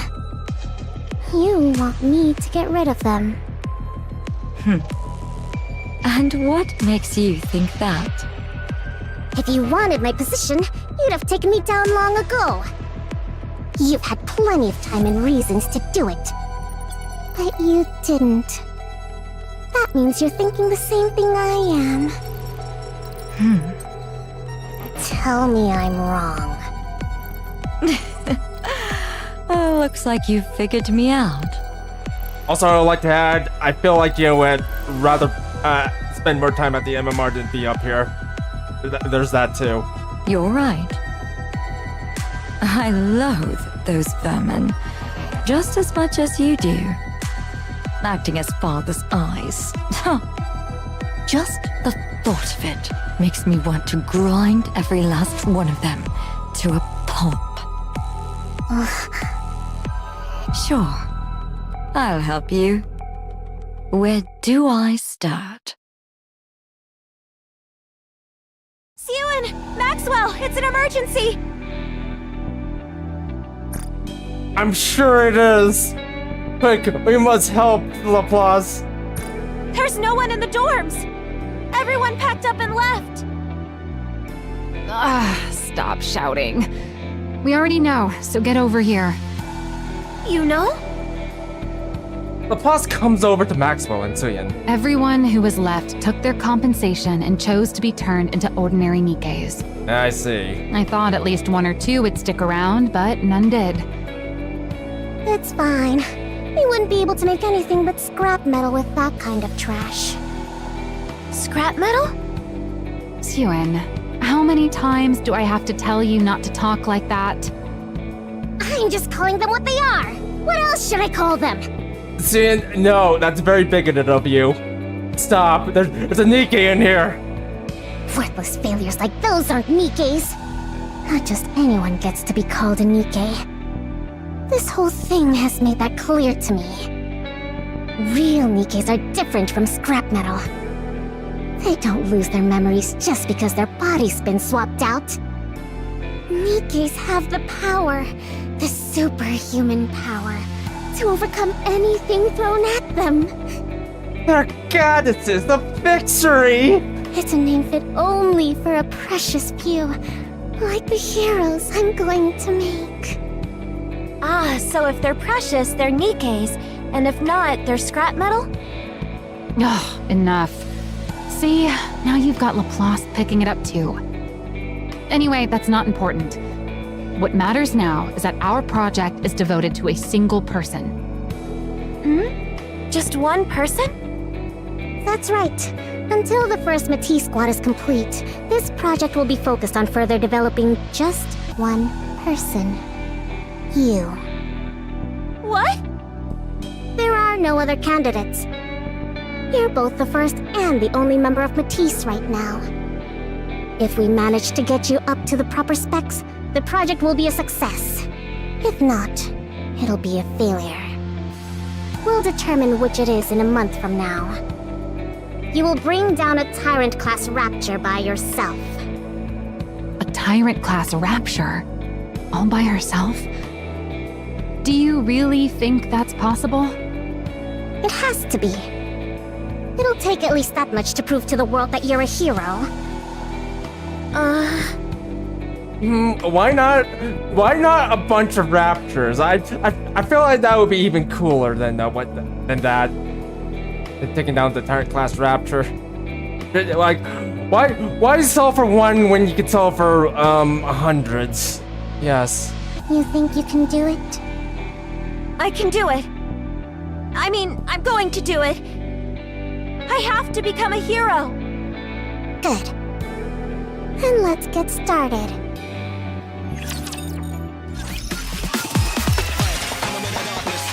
By the way, How did you get them to go along with it? Who? The board. I doubt they would have agreed to these terms without protest, let alone stopped interfering, as seems to be the case. How do you think I did it? I threatened them. What? You're the one who gave me the means to do so. I simply put it to proper use. A few days earlier at a Standard Missiles Industry board meeting. I got your little gift, everyone. I've been wondering what sort of trick you were going to pull. You gave the subjects a drug that would react to external heat, essentially turning them into bombs by spiking their internal temperatures. You made it so that no matter what we did, we'd never find the cause. The ones who took the drug all melt away. The experiment ends in failure and draws the attention of the press. And I'm sure you figured that if you torched the facility, you'd get rid of all the evidence. Unfortunately for you. Jane sets the medicine container down on the table. I found a little something. I haven't the faintest idea what you're talking about. What proof do you have that we brought that into the lab? I figured that's what you'd say. And you're right. There's technically no proof you did it. But that's fine. It doesn't matter. Because I have no intention of using this to prove either. In response to the public outrage, we can just throw some money at the protesters and bereaved families, and they'll quiet down. As for the 8 who melted, so long as we build a proper Matisse Nikke and show the world what she can do, everyone will change their tune and start calling them a noble sacrifice. So then, why do you think I showed this to you? Aren't you curious? You. Jane points at a female board member. Also, we're trying to see how, the student we know came to be. You take supplements every morning, don't you? Do you remember what they look like? And you went to the hospital yesterday. Oh, or was it the day before? Do you know every last ingredient of the medicine they gave you? And you next to her. Oh, you had an evergreen treatment a week ago, yes? What do you think you're doing, Siyun? Easy now. Don't get too worked up. Wouldn't want things to get too heated in here, right? You can't mean... You're the ones who showed me how to do it. How to melt a person without leaving a shred of evidence. I'm literally just giving you a taste of your own medicine. You're saying that you already fed that to us? Oh, I just remembered. They said it's going to be hot outside today. If you don't want to die, maybe you should ask Enoch to adjust the temperature. Or you could turn on the AC at home and never set foot outside. Oh, or maybe go to the bathroom and wait for it to pass naturally. You never know. The drug might come out the other end without any trouble at all. Siyun! Jane pounds on the desk in front of the female executive. Listen carefully. You seem to be under the impression that I'm still that same hopeless little girl trembling up on the podium. But if you step out of line one more time and lay a finger on what's mine, I'll light a fire right next to you while you sleep. I will melt every one of you from the inside the second you rub me the wrong way. Is that clear?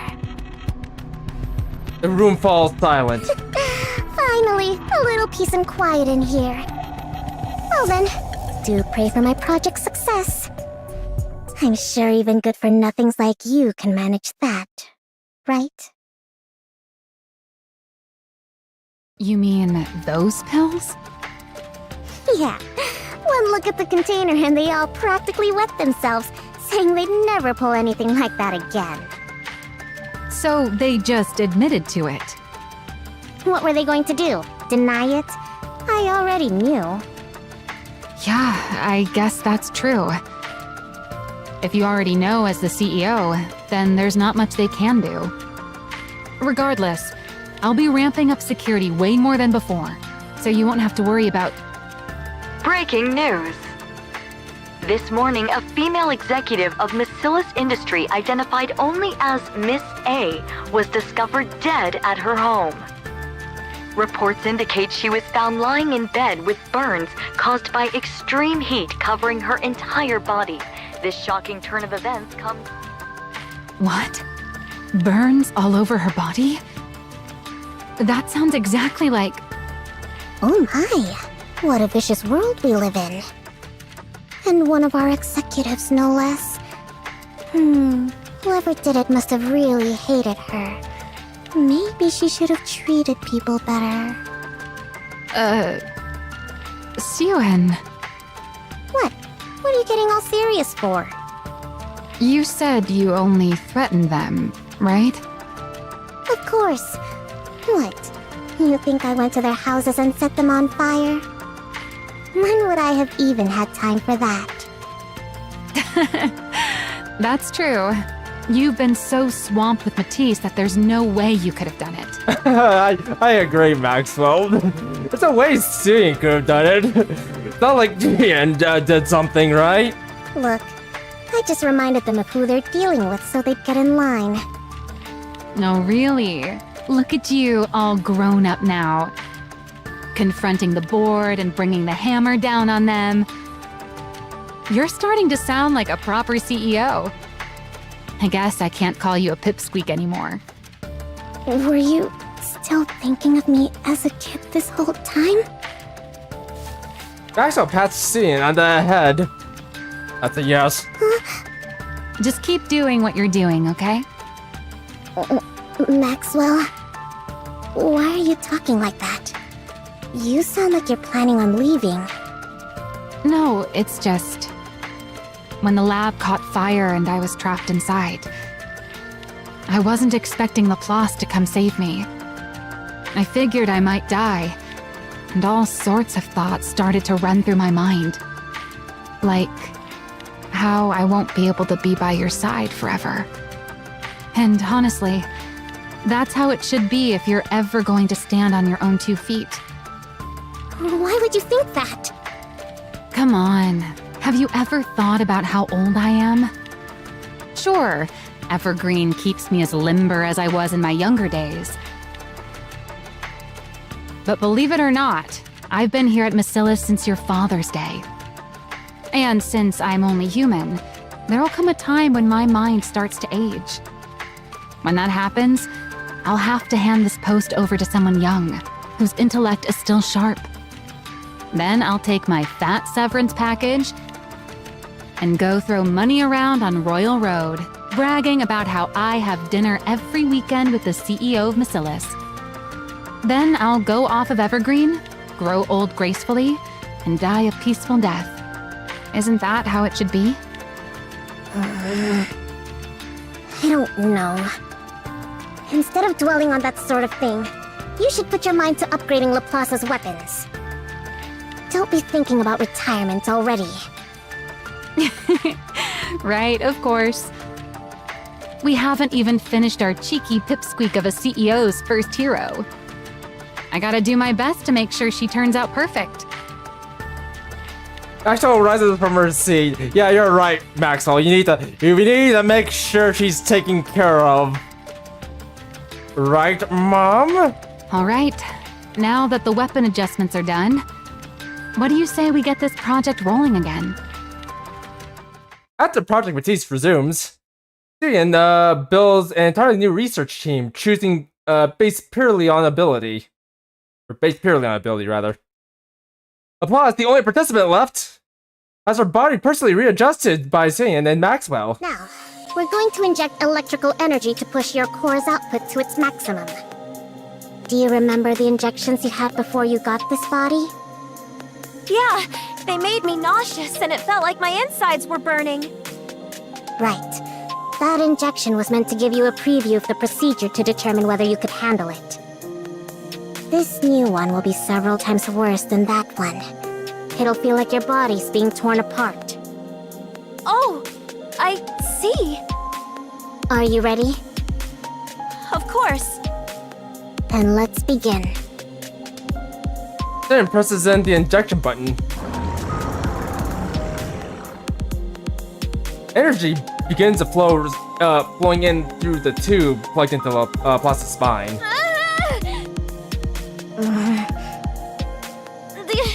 It feels like I'm dying, but I can take it.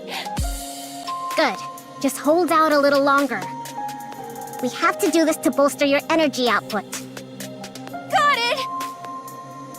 The energy injection boosts every feature of Laplace's body. By the way, why don't you ever use your antenna? Antenna? Those things that look like horns on your head. They detect electrical signals so you can tell what's around you. In theory, you should be able to pinpoint the location of everyone on this floor. But I don't think I've ever seen you actually do anything like that. Electrical signals? Am I supposed to feel them? Yeah, the antenna on your head detect them. Oh, I got it. I'm gonna try taking in the electrical signals with my whole body. What? Laplace flings her arms upwards towards the sky. I'm doing this because my antennae are broken. Electrical signals, come to me. I'll take all of you.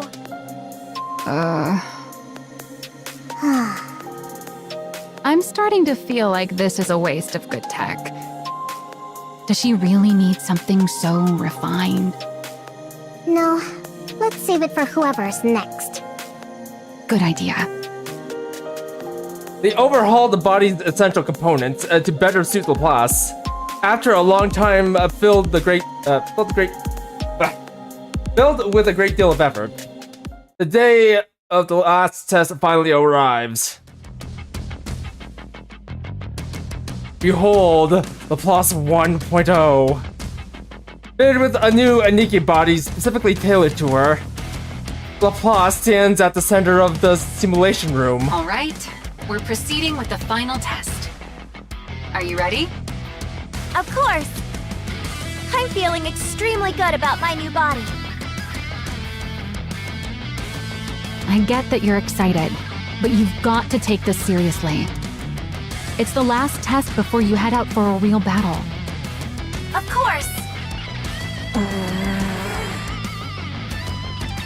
Tyrion looks at back and forth at the two. First at Laplace's back as she stands in the simulation room, and then down at Maxwell, who is talking with Laplace while watching the operation monitor. You're saying this won't last forever?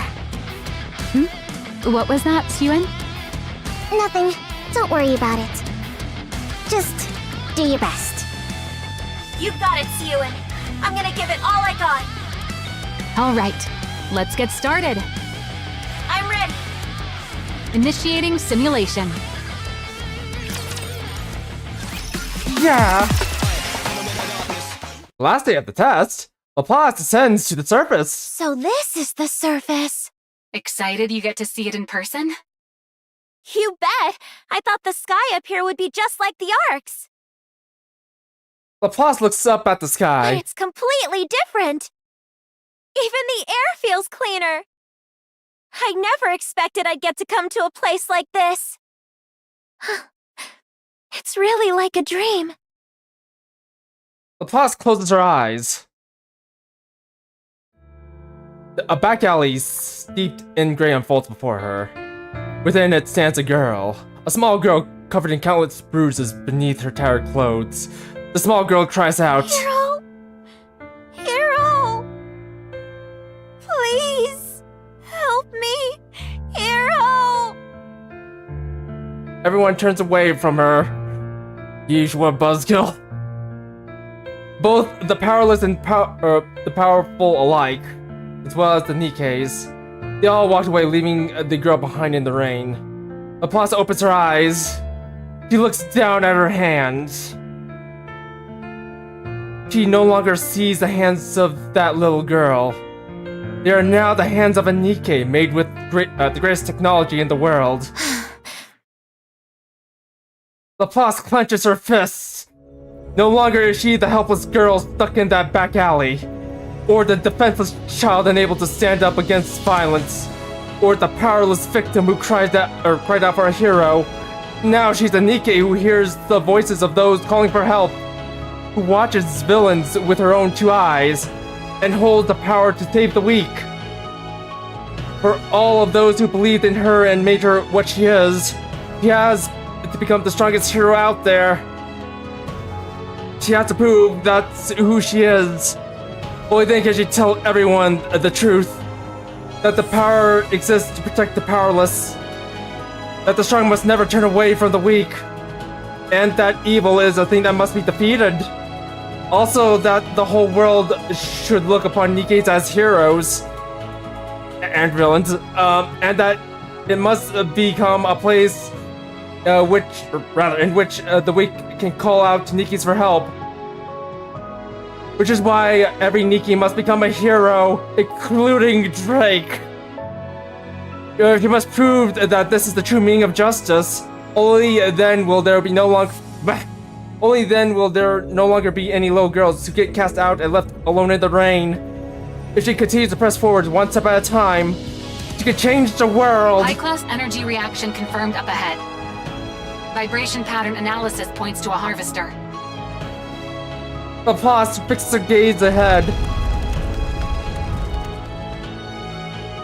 She can feel her first target drawing closer from a distance. You have to take down Codename Spider all on your own. Think you can do it? Of course! The harvester thrusts its legs out of the earth. Evil, come forth! On her path to becoming the strongest hero out there, Laplace takes one step forward. Engaging! Yeah. Tyrion watches the operation room monitor anxiously. On it, Laplace is shown battling her on her own against the harvester. Laplace fires a massive beam of light at that strikes the harvester's legs, and it comes crashing down to the ground. Direct hit. You've staggered it. Finish it off, Laplace!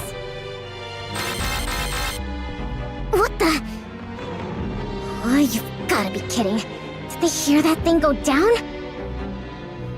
Drawn by the sound of the harvester crashing to the ground, a swarm of raptors rushes towards Laplace's location. Laplace, Take them out, Laplace!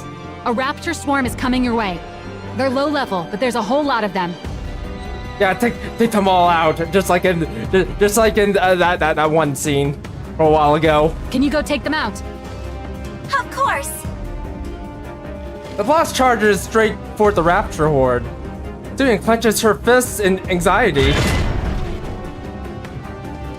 The harvester's destroyed legs begin to move. The harvester's leg has fully regenerated. It's about to get back up. It's moving already? You have to knock it down again before it gets back on its feet. Can you target the core? I'll try! Laplace! Sewin, don't worry. The hero you made is not going to fall. Justice shall never be defeated. Laplace aims her weapon at the harvester and steadies herself. Here I go again!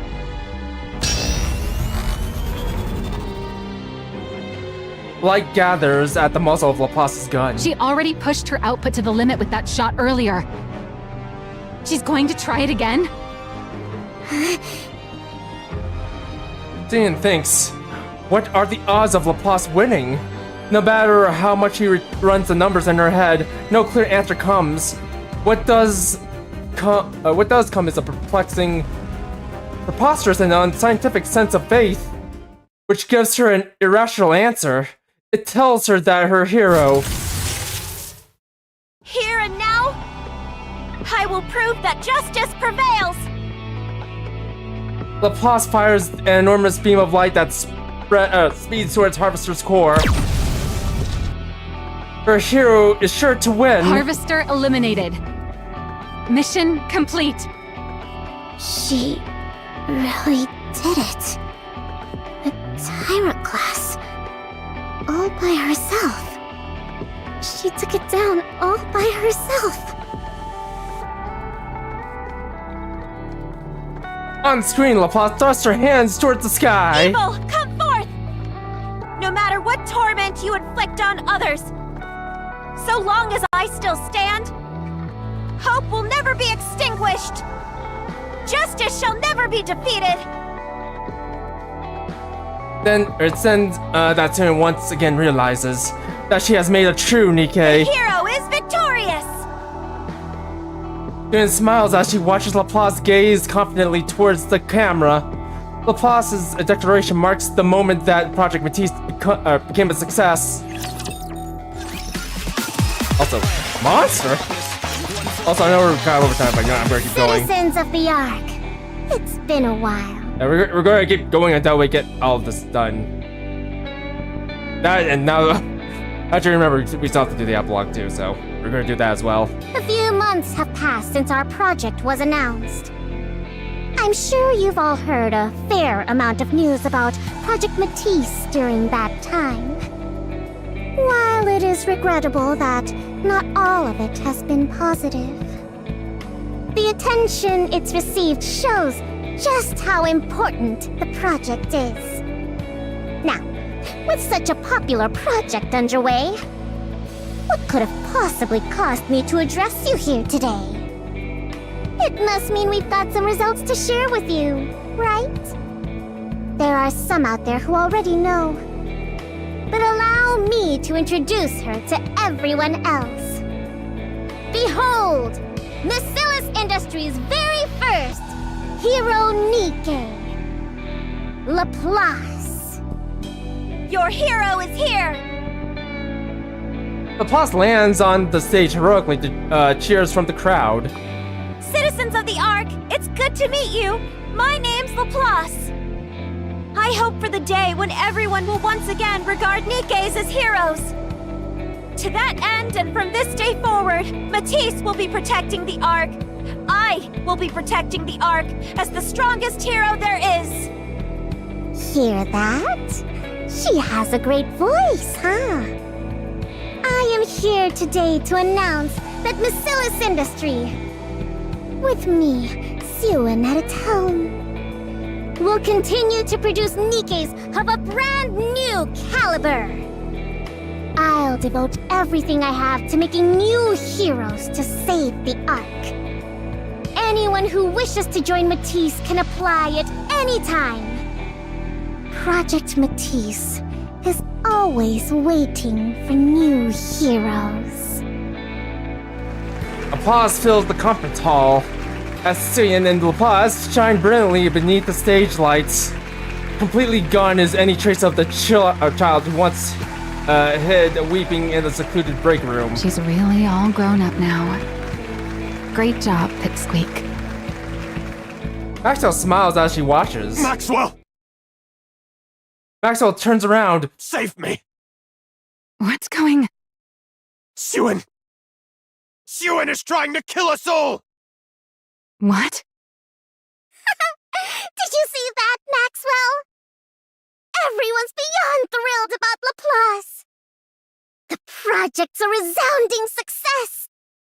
Once I gather 2 more and form a squad, no one will ever be able to cross me again! Suen. Yeah? What? Why are you looking at me like that? I want you to be honest with me. About what? You. What did you do with the pills? What? Pills? The ones that caused the second round of bodies to fail. The ones I brought to you. What did you do with them? I already told you. I used them to threaten those fools on the... Did you feed them the pills as part of your threat? The board executives. What are you even talking about? How would I even do that? Did you or didn't you? Maxwell. That executive on the news who died with full body burns. Are you telling me you had nothing whatsoever to do with that? Of course I... didn't. The sound of someone's voice comes out from the You're pen. the ones who showed me how to do it. How to melt a person without leaving a shred of evidence. I'm literally just giving you a taste of your own medicine. Are you still going to deny it? Maxwell. Why'd you do it? Why would you do something like this? How could you give those pills to someone? You knew full well what it would do to them. How could you do something so cruel? They're the ones who started with the cruelty! What? What else was I supposed to do? If I didn't crush them, they'd just keep setting fire to what's mine! They tried to ruin my project. They even torched the lab and nearly got you killed! If it weren't for Laplace, you'd be dead! Was I supposed to sit there and do nothing? Siwan. I didn't want anything taken away from me! I didn't want to lose everything important to me and just be left there to cry about it again! That doesn't excuse murder! Just because something was taken from you, or something precious to you was threatened, it doesn't justify you killing someone! Plenty of people have had miserable lives and still don't make that choice. They find another way. They make a different choice. You really think it's that easy? You know exactly what these people are like. They'll do anything to take me down. If I don't hit back at them with the same force, or even more, they would have come after us. Me, you, Laplace, all of us. They would have tried to kill us. I had to keep them in fear like my father did, or else they'd just keep looking down on me and try to ruin everything. I had no choice. Did you even try anything else? What? All I'm hearing from you is conjecture. You just assumed nothing else would work, right? Okay, then what else could I have possibly done? You're no longer that powerless little girl crying in the break room. You're the CEO of Macilis. With the same power that lets you swap out someone's medicine, you could have just as easily forced them to face the law. It would have taken a lot more time and effort, but I'm sure you could have done it. Did you ever once think to try something like that? That's... If not, you didn't really do this because you had no choice. You did it because you decided it was the easiest and most efficient method. Tell me I'm wrong. Siwan, do you know who kills people because it's efficient? A monster. You're doing the same thing that those monsters you were so afraid of do. A monster? Did you just call me a monster? How could you say that to me? You of all people. How could you call me a monster? You said it yourself. That it was good I'd learned how to be tough on the board. You loved it. Now, suddenly, I'm a monster? I did all of it. For you. I never wanted to see you get hurt again. Siwan, you... Why do you make it sound like it's all my fault? You've seen everything that's happened to me. You know how miserable my life has been. How can you condemn me? How can you say it's all my fault? As soon as you kill someone, you lose the ability to debate who's at fault. Why can you not understand that? What? So you wanted me to get everything taken away? To lose everything? You wanted me to stay some useless idiot who can't do anything? I never said that. Then what? What do you want me to do? Do you really not feel a single shred of remorse? You murdered someone, Suen. You took their life. Choose your words more carefully.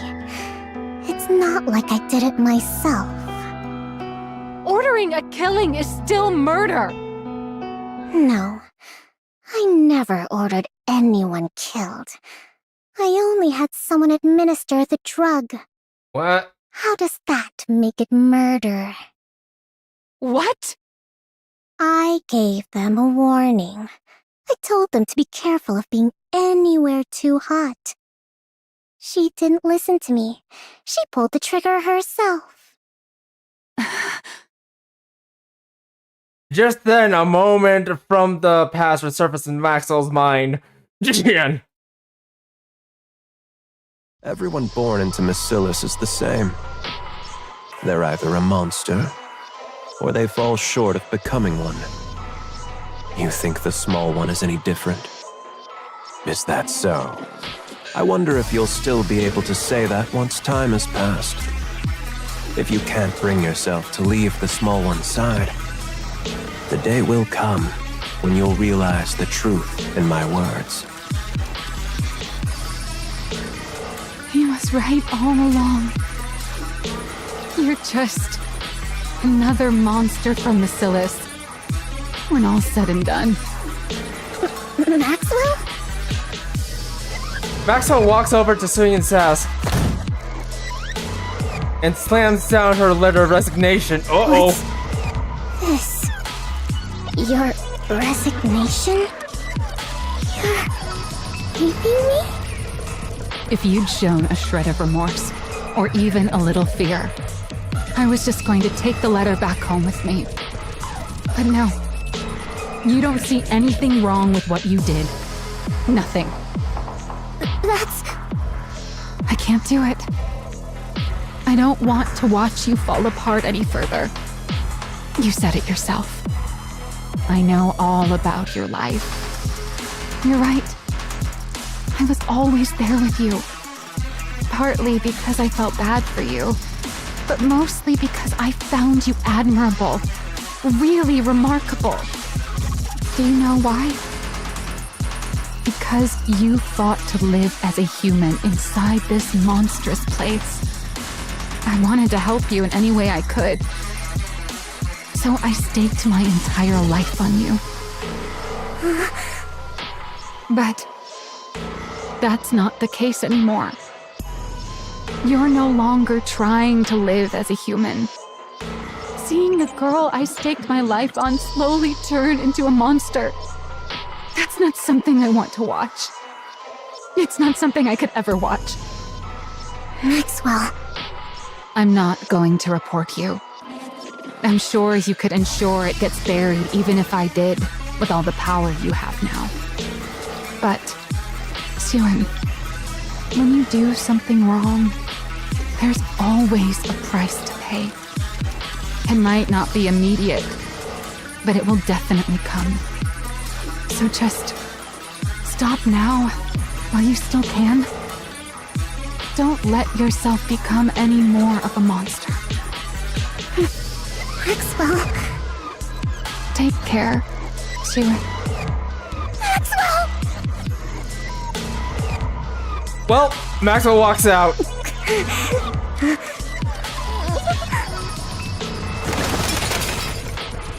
Looks like someone held on a little bit too hard there.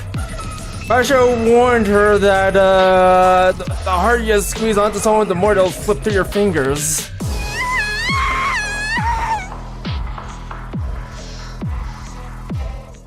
Next day. What's wrong? You should be celebrating right now, but you look terrible.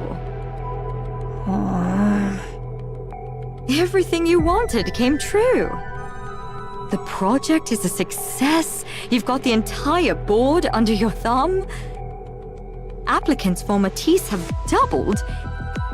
And I hear the second candidate for Matisse has already been locked in. I can't remember her name, but apparently she's quite eccentric. They say she's unusually compatible with electrical energy and has a natural talent for detection. The sensors you couldn't fit Laplace with would go great on her. Pair the two of them up and they'd have good synergy as a squad. Get out. I'm not in the mood to talk to you right now. Did you get into a fight with someone? I told you. Just get out. For you to be so mopey at a time like this, it could only be one of two people. Somehow I doubt you'd have anything to fight about with Laplace the hero. That leaves Maxwell. Didn't you hear me the first 2 times? Get out. She found out, didn't she? What? She found out what we did with that drug, didn't she? That's why she's leaving, right? How do you... Did you tell her? Of course not. Why would I tell her? I'm involved in it too, remember? I just guessed. She watched over you with so much care that anyone would have thought she was your mother. For someone like that to turn her back and walk out on you, it could only really be one thing. It means you crossed a line that she could never accept as a person. She's always been so human, to the point where it's hard to believe she's our chief engineer. You don't want to let her go, do you? You may be bitter and hurt that she won't understand how you feel. But then when you think of having to live without her, you don't know what to do. Just like with Lala. Stop acting like you know what you're talking about. You have no idea. You know nothing! We both know that's not true. No one in this world knows you better than I do. Don't worry. As a special gift for how nicely this is all wrapped up, I've already arranged everything for you. Uh-oh. What? There's no need to get angry. All you need to do is choose. Uh-oh.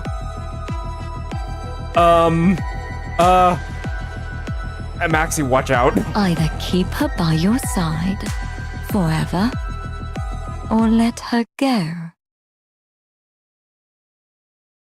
Whew. That should be everything. Maxwell looks at the box piled in the middle of her lab. That's a lot of stuff. I guess it makes sense. I did work here for a long time. Maxwell sits down by the couch in the corner of the room. Got plenty of use out of this couch, too. Maxwell lifts her head and looks at the TV across from her. Suen used to sit here and watch those superhero movies. Time really does fly. Leaning back into the couch, Maxwell gazes up at the ceiling. Is walking away like this really the right thing to do? Maybe I should have stayed and tried to change her somehow. No, this is right. I've told her she's wrong and I'm stepping out of the picture. Maybe that will be enough to help her understand what she did was wrong. At least a little. It's something I have to do. Before she turns into any more of a monster. She's got Laplace beside her now too, so she'll be all right. All I can do now is help her out if she ever gets backed into a corner someday. Yeah, this is the right call. Who could that be? I'm not expecting anyone. Does the Matisse lab need something else from me before I leave? Here it comes. I'm coming. Just hold on a sec. Maxwell opens the door. A letter lies out in the hallway. What? What's a letter doing out here? Wait. Is it from Suen? Maxwell takes a step out into the hallway. Uh-oh. Huh? Yeah, probably sure saw that one coming. Well, at least us. Well, actually, let me play this. Let's see what happens next. Before I can draw conclusions. So far, it doesn't sound very good. Maxwell opens her eyes. A hospital ceiling comes into view. Although her mind is hazy, she thinks back to the last moments before she blacked out. There was a bomb. A bomb had gone off beneath her feet the moment she stepped into the hallway. Maxwell calmly takes stock of her own body. There isn't a single thing she can move. Well, at least we know how Maxwell became a Nikke. She tries to move her head. Luckily, it moves, but only a little. Maxwell knows instinctively. If she falls asleep again, she won't wake up. Maxwell? Suen. When Maxwell turns her head a fraction more. You know what, forget it. I got words for you, but I don't want to say anything else. Dean's face comes into view. I'm glad my voice still works. What relief. What's there to be relieved about? Just look at you. How do they say I'm doing? You can be honest. I already know. I have no feeling below my neck. Your entire lower body's gone. And most of your upper body's mangled. They said you opening your eyes at all was a miracle. I see. I figured next time I won't be opening them again. Suen, did you? Maxwell stops herself from asking the rest of the question. She doesn't have much time left as is, and she doesn't want to hurt Suen anymore. But Maxwell chooses to just believe in her. Never mind. I'm okay. I get to see you one last time before I'm gone. I'd say I'm pretty lucky. You're not going to die. I will make it so you can't. What? Become a Nikke, Maxwell. If you join Matisse, then the squad will have a dedicated engineer. It'll give Matisse heroes that much more of an edge. The project you and I built will do even more good. Suen. And you'll be able to stay by my side and make sure I don't turn into a monster. I'll change. I won't do anything like that again. I swear not to do anything you tell me not to. I'll only do what you tell me to. That works, right? That way, I won't turn into a monster. I don't want to. What? Did you forget what I told you? What you said a long time ago? A Nikke version of me wouldn't be me. I've heard other researchers even volunteer to become Nikkes. So why haven't you? Because then I wouldn't be me. Personally, I don't think a Nikke version of me can really be considered the same person as I am right now. From my body composition, down to the very principle behind how I generate energy, every last bit of it is different. how could I even be considered the same individual?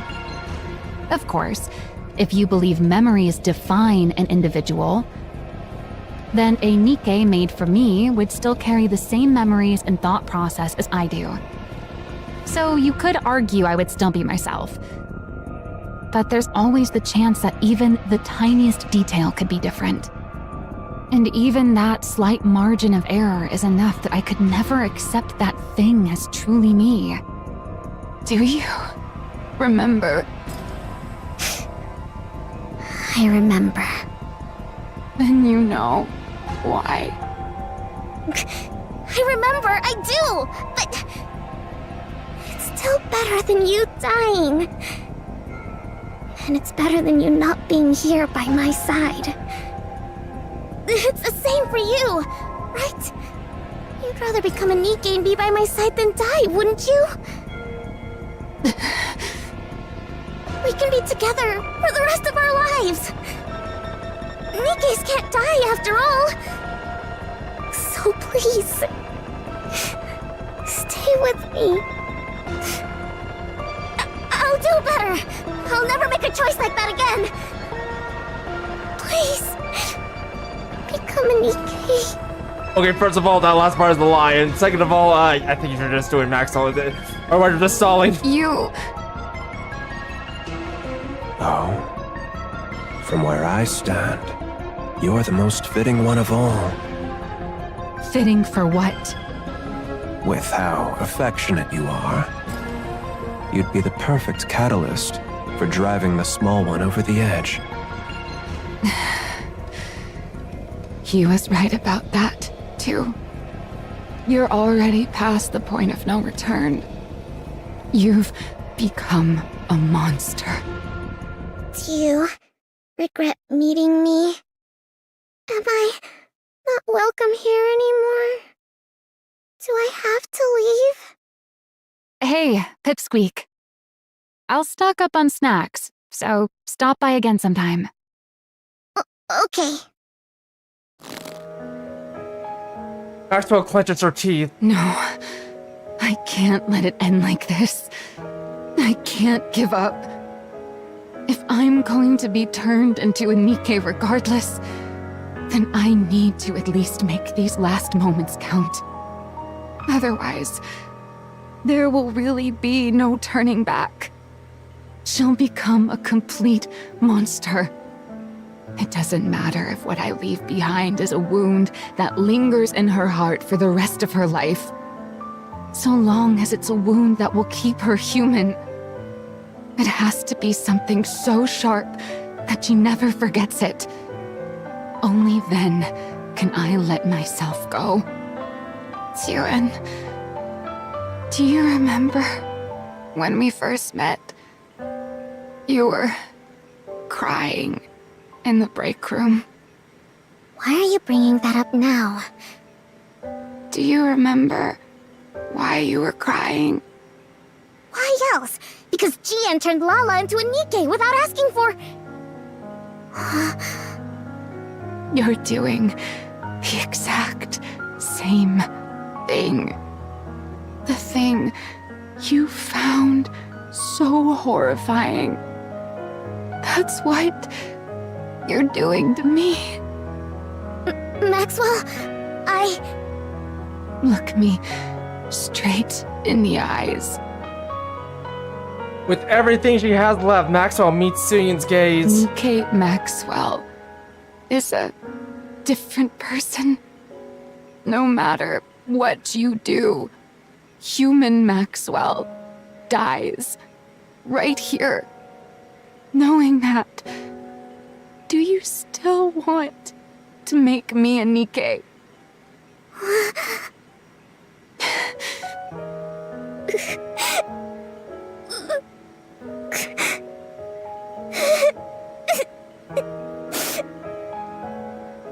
Not that she cries. I'm sorry. I'm sorry. I just can't imagine a world without you in it. I'm sorry. I'm sorry, Maxwell.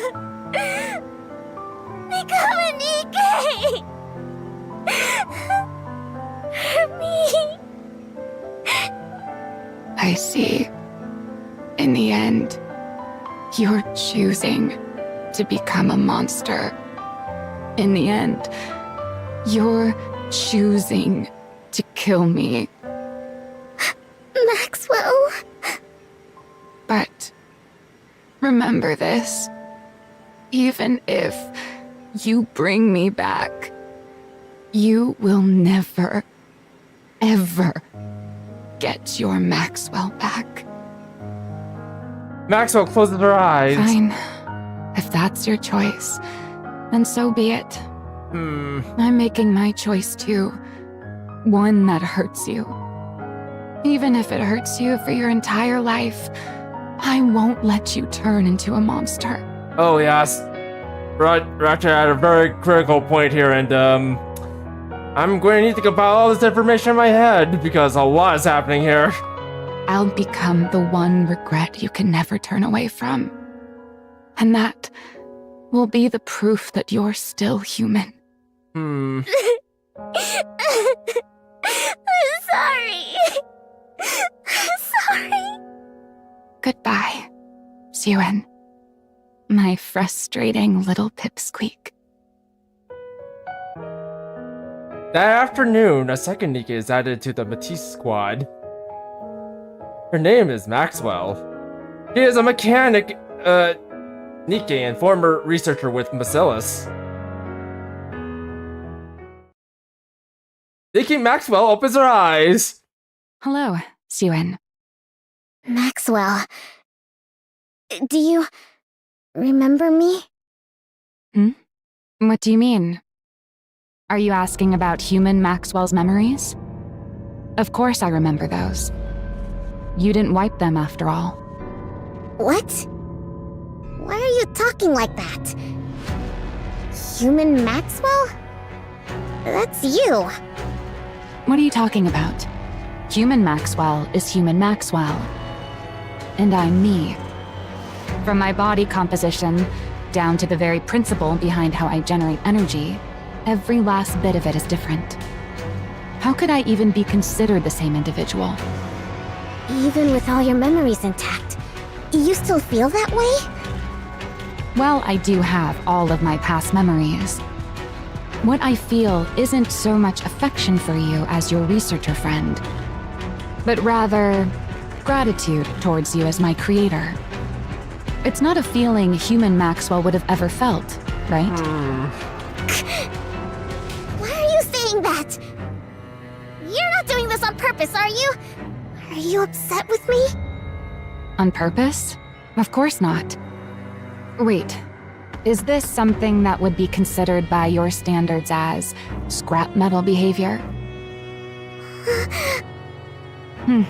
It's not like I have no memories, but at the same time, I'm kind of separate from them. So I could see how it'd be tough to tell us apart. You can call me scrap metal if it's too hard for you. I wouldn't. No! That's not it! You're nothing close to scrap metal! You? Scrap metal? No! I couldn't. How could I ever call you that? You're a Nikke. A Nikke that I made. Oh yeah? Well, that's a relief. What? I'm thanking you for calling me a Nikke and not scrap metal. I'm looking forward to working with you, Suen. Maxwell holds out her hands. It's very tense, by the way. As though they're meeting for the very first time. Only then does the full weight of Maxwell's words sink in for Suen. The rest of her life, she will never get the old Maxwell back. After the end of the third floor hallway, lies a break room no one ever visits due to its shabby state. It's Suen's hideaway. The place where Suen had fled to escape her father's gaze after losing her maid. The place she first met Maxwell. Whoops. Didn't run into her hideout. Maxwell's gone. There's no one here now. No one's here. I lost everything. I thought if the project succeeded, everything would be fine. I thought it would all turn out okay. How did this happen? How? In the corner of the break room, the young Suyin who has been crying lifts her head. You're sure that's not... no, never mind. Because you're a monster. Because you're a monster. That's not true. You're not me! I mean, nothing. You worked together with Jian, the one who killed Lala. If anything, it's a good thing that we're not in the Persona collab right now. Otherwise, we would be in a boss fight. That's not true. You killed people together. That's not true! Also, whatever you do, don't say the magical word. Don't say what I said. You'll summon a monster to attack you. You killed Maxwell, too. That was Jian! That was Jian! In the end, you're choosing to become a monster. In the end, you're choosing to kill me. Monster. That's not true. The monster who killed Maxwell! No! Yeah, pretty much, yes, pretty much. Also, dude, be very careful about what you say. Like, I know it's gonna be a while before the Persona collab, but don't say those words. The magic words. Tyrion sinks down and curls into a ball. No, I wasn't trying to become a monster. I wasn't trying to kill Maxwell.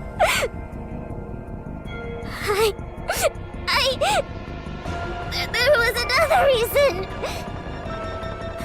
There was another reason to make the project a success. To create Matisse, the hero Nikke's. But why was I trying to make hero Nikke's again? That's right. Because the press kept saying I wasn't fit to be CEO. Yeah. I did it to protect my position. This is the position Father entrusted to me. He gave it to me because he trusted me to protect Miscellus. Miscellus has to be protected for the Ark's sake. As the CEO of Miscellus, I have to protect both this position and the company. Yeah. That's why I did it. That's right. I still have this position. I'm Siwen, CEO of Miscellus. I still have something important left. For the Ark. For humanity. I have to protect Miscellus. And for that, I'll do whatever it takes. I have to be able to do whatever it takes. It all makes sense. Everything up until now was for this. Turning Maxwell into a Nikke was for this, too. It's better to have a Nikke with an engineering background in the Matisse squad. That way, even on long missions or in emergencies, they can respond fast on the surface. Yeah, that's why I did it. I did it for this job. For Miscellus.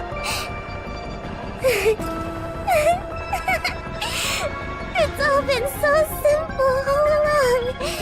I could have reached this conclusion so easily.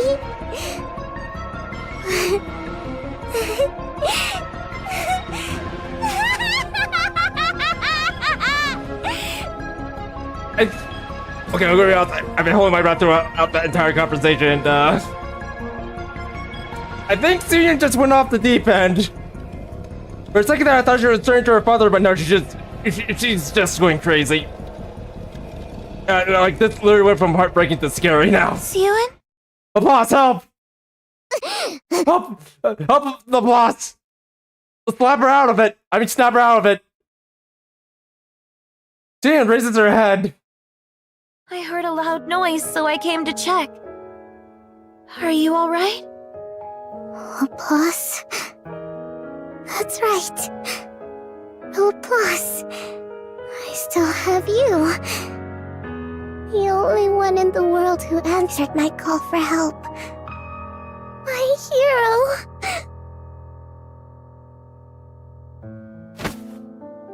Suyin rushes over to LaPaz. She seizes her arms with great force. You won't change, will you? You won't forget everything, will you? You'll continue to be the same Nikke I'm so proud of. And you'll stay by my side as the strongest hero there is, right? LaPaz looks at Suyin's hands gripping her arm. He notices it trembling and reminds her of something from an old memory. Aww. Aww. The trembling hand of a small girl who once wandered in search of a hero. Laplace answers the desperate call for help. Of course. If that is what you want, I'll always be here for you. I will stay by your side as the strongest hero there is. I'll become someone you can be proud of. Because I'm your hero. That's right. And that's enough. As long as I have you, it's enough. I don't like that tone of voice. Yep, he's finally gone off the deep end. After that day, the break room at the end of the third floor hallway is sealed off. A few days later, the third member of Matisse squad is completed. A Nikke named Drake. Behold our supervillain, aka our counterbalance. We now have a full squad. All the Matisse Nikkes, under the name of the Matisse Squad, will fight to uphold peace inside the Ark. I'll prove to everyone just how strong Macilis' heroes are. And why they're deserving of being called the strongest squad out there. We will prove it to everyone. You wait and see. From that day forward, just as Suyin predicted, the Matisse squad accomplished countless feats up on the surface. As if driven by some unseen force, Suyin assigns them mission after mission, insistent on them becoming the Ark's greatest squad. He treats them as though they are high-powered tools, sending them up to the surface without rest. Also, what do you mean, tools? That's mighty tools! Are you riffing on Mighty Tools game? Are you? I mean, the more they achieve, the firmer Suyin's position grows. Eventually, it can no longer be said of Suyin that she is only the Macilis CEO through sheer luck. And then finally, the day comes that Matisse achieves something unprecedented, cementing itself as the Ark's strongest squad. Oh. I'm here with Miss Suyin, CEO of Macilis. Tell me, how does it feel to have built the strongest squad of heroes in the Ark? Huh?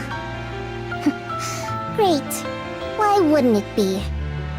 It's a historic day. Jane smiles. She puts on a smile as if this were the happiest day in the world. Suyin? You okay? You spaced out for a bit. It's nothing. Yeah, she's having one of her episodes again. I'm tired.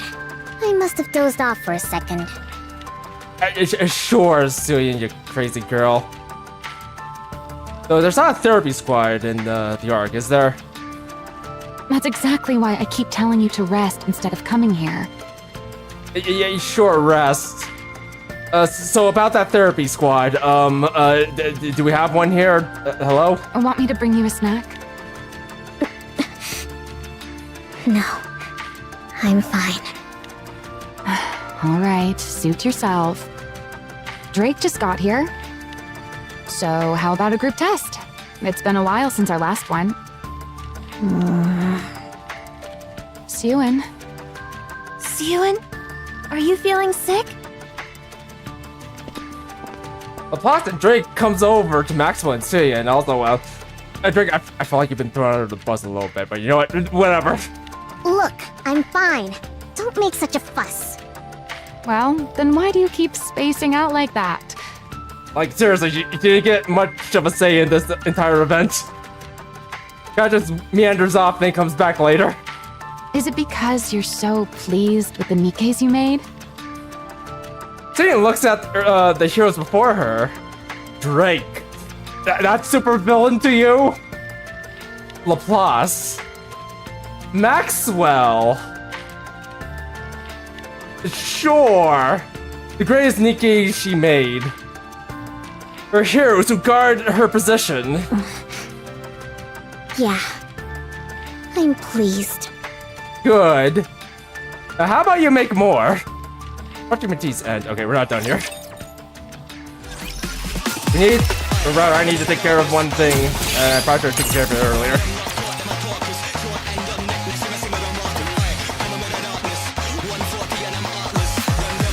Let's wrap this up allow me to quickly take and care of this relax first, and then together. we'll get to the epilogue. Get them. Get them. Get them good. That's Cindy. And I suppose Let's have some fun. Rosanna, but also. Shall we let the seeds sprout?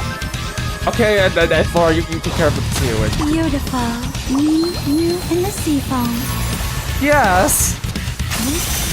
Oh, dang it. Flower in the pond. I'm trying to talk to my niece here. Did you see me shine up there? Yes. Good job, niece. Good job. I wish I could pay you from here.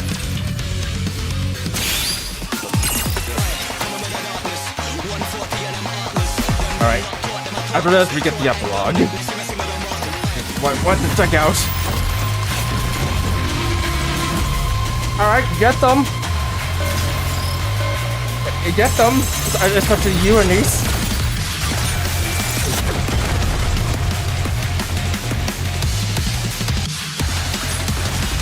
Victory is blooming before our very eyes. Yes.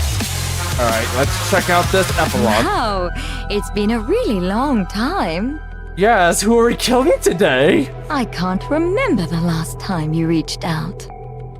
Probably not since way back when you were making the Matisse Nikkes. Right? I've no interest in engaging in small talk with you. There you go, being all prickly again. I caught the one who shot you in the head and made sure they were punished. You know what? You're not wrong about that, Gian. You're definitely not wrong about that. Again, that person was a very bad host, you know, so she probably deserved it. And yet you're still mad at me? Oh, maybe not for shooting City in the head, but definitely for killing all those people. Is it because of how Maxwell ended up? I said no small talk. Also, I'm not even angry at you. You're not worth getting upset over. Oh, I see. Right. Well, if you really care about me so little, why did you carve out some of your precious time to talk to me? To ask you, why have you been stealing Matisse data lately? What am I stealing now? All the data related to Matisse. You're the one who stole it, right? Excuse me? No. It wasn't you? What would I even take it for? It's not like it's their actual bodies. It'd be no help at all to my research. So, it wasn't you? What reason would I have to lie to you about something like this? Huh? Then who would it be? Someone really made off with data on Matisse? Isn't that some of the most classified and guarded data in the company? Yeah, it is. So, when it comes to someone breaking through our top-level security and then taking only the Matisse data, who would do something that weird but you? They broke through top-level security and then only took data related to Matisse? Without laying a finger on anything else of value? Yeah, and I can't think of a single other lunatic in the world who would... Sure you can. There's one other person who would do something like that. What? Wow. So this is how he shows himself again, huh? What are you talking about? Who? You really don't know? It's someone you know very well, too. Someone I know? Broaden your list of suspects to those outside the Ark. What? That doesn't make sense. How would anyone breach the Ark security from the server?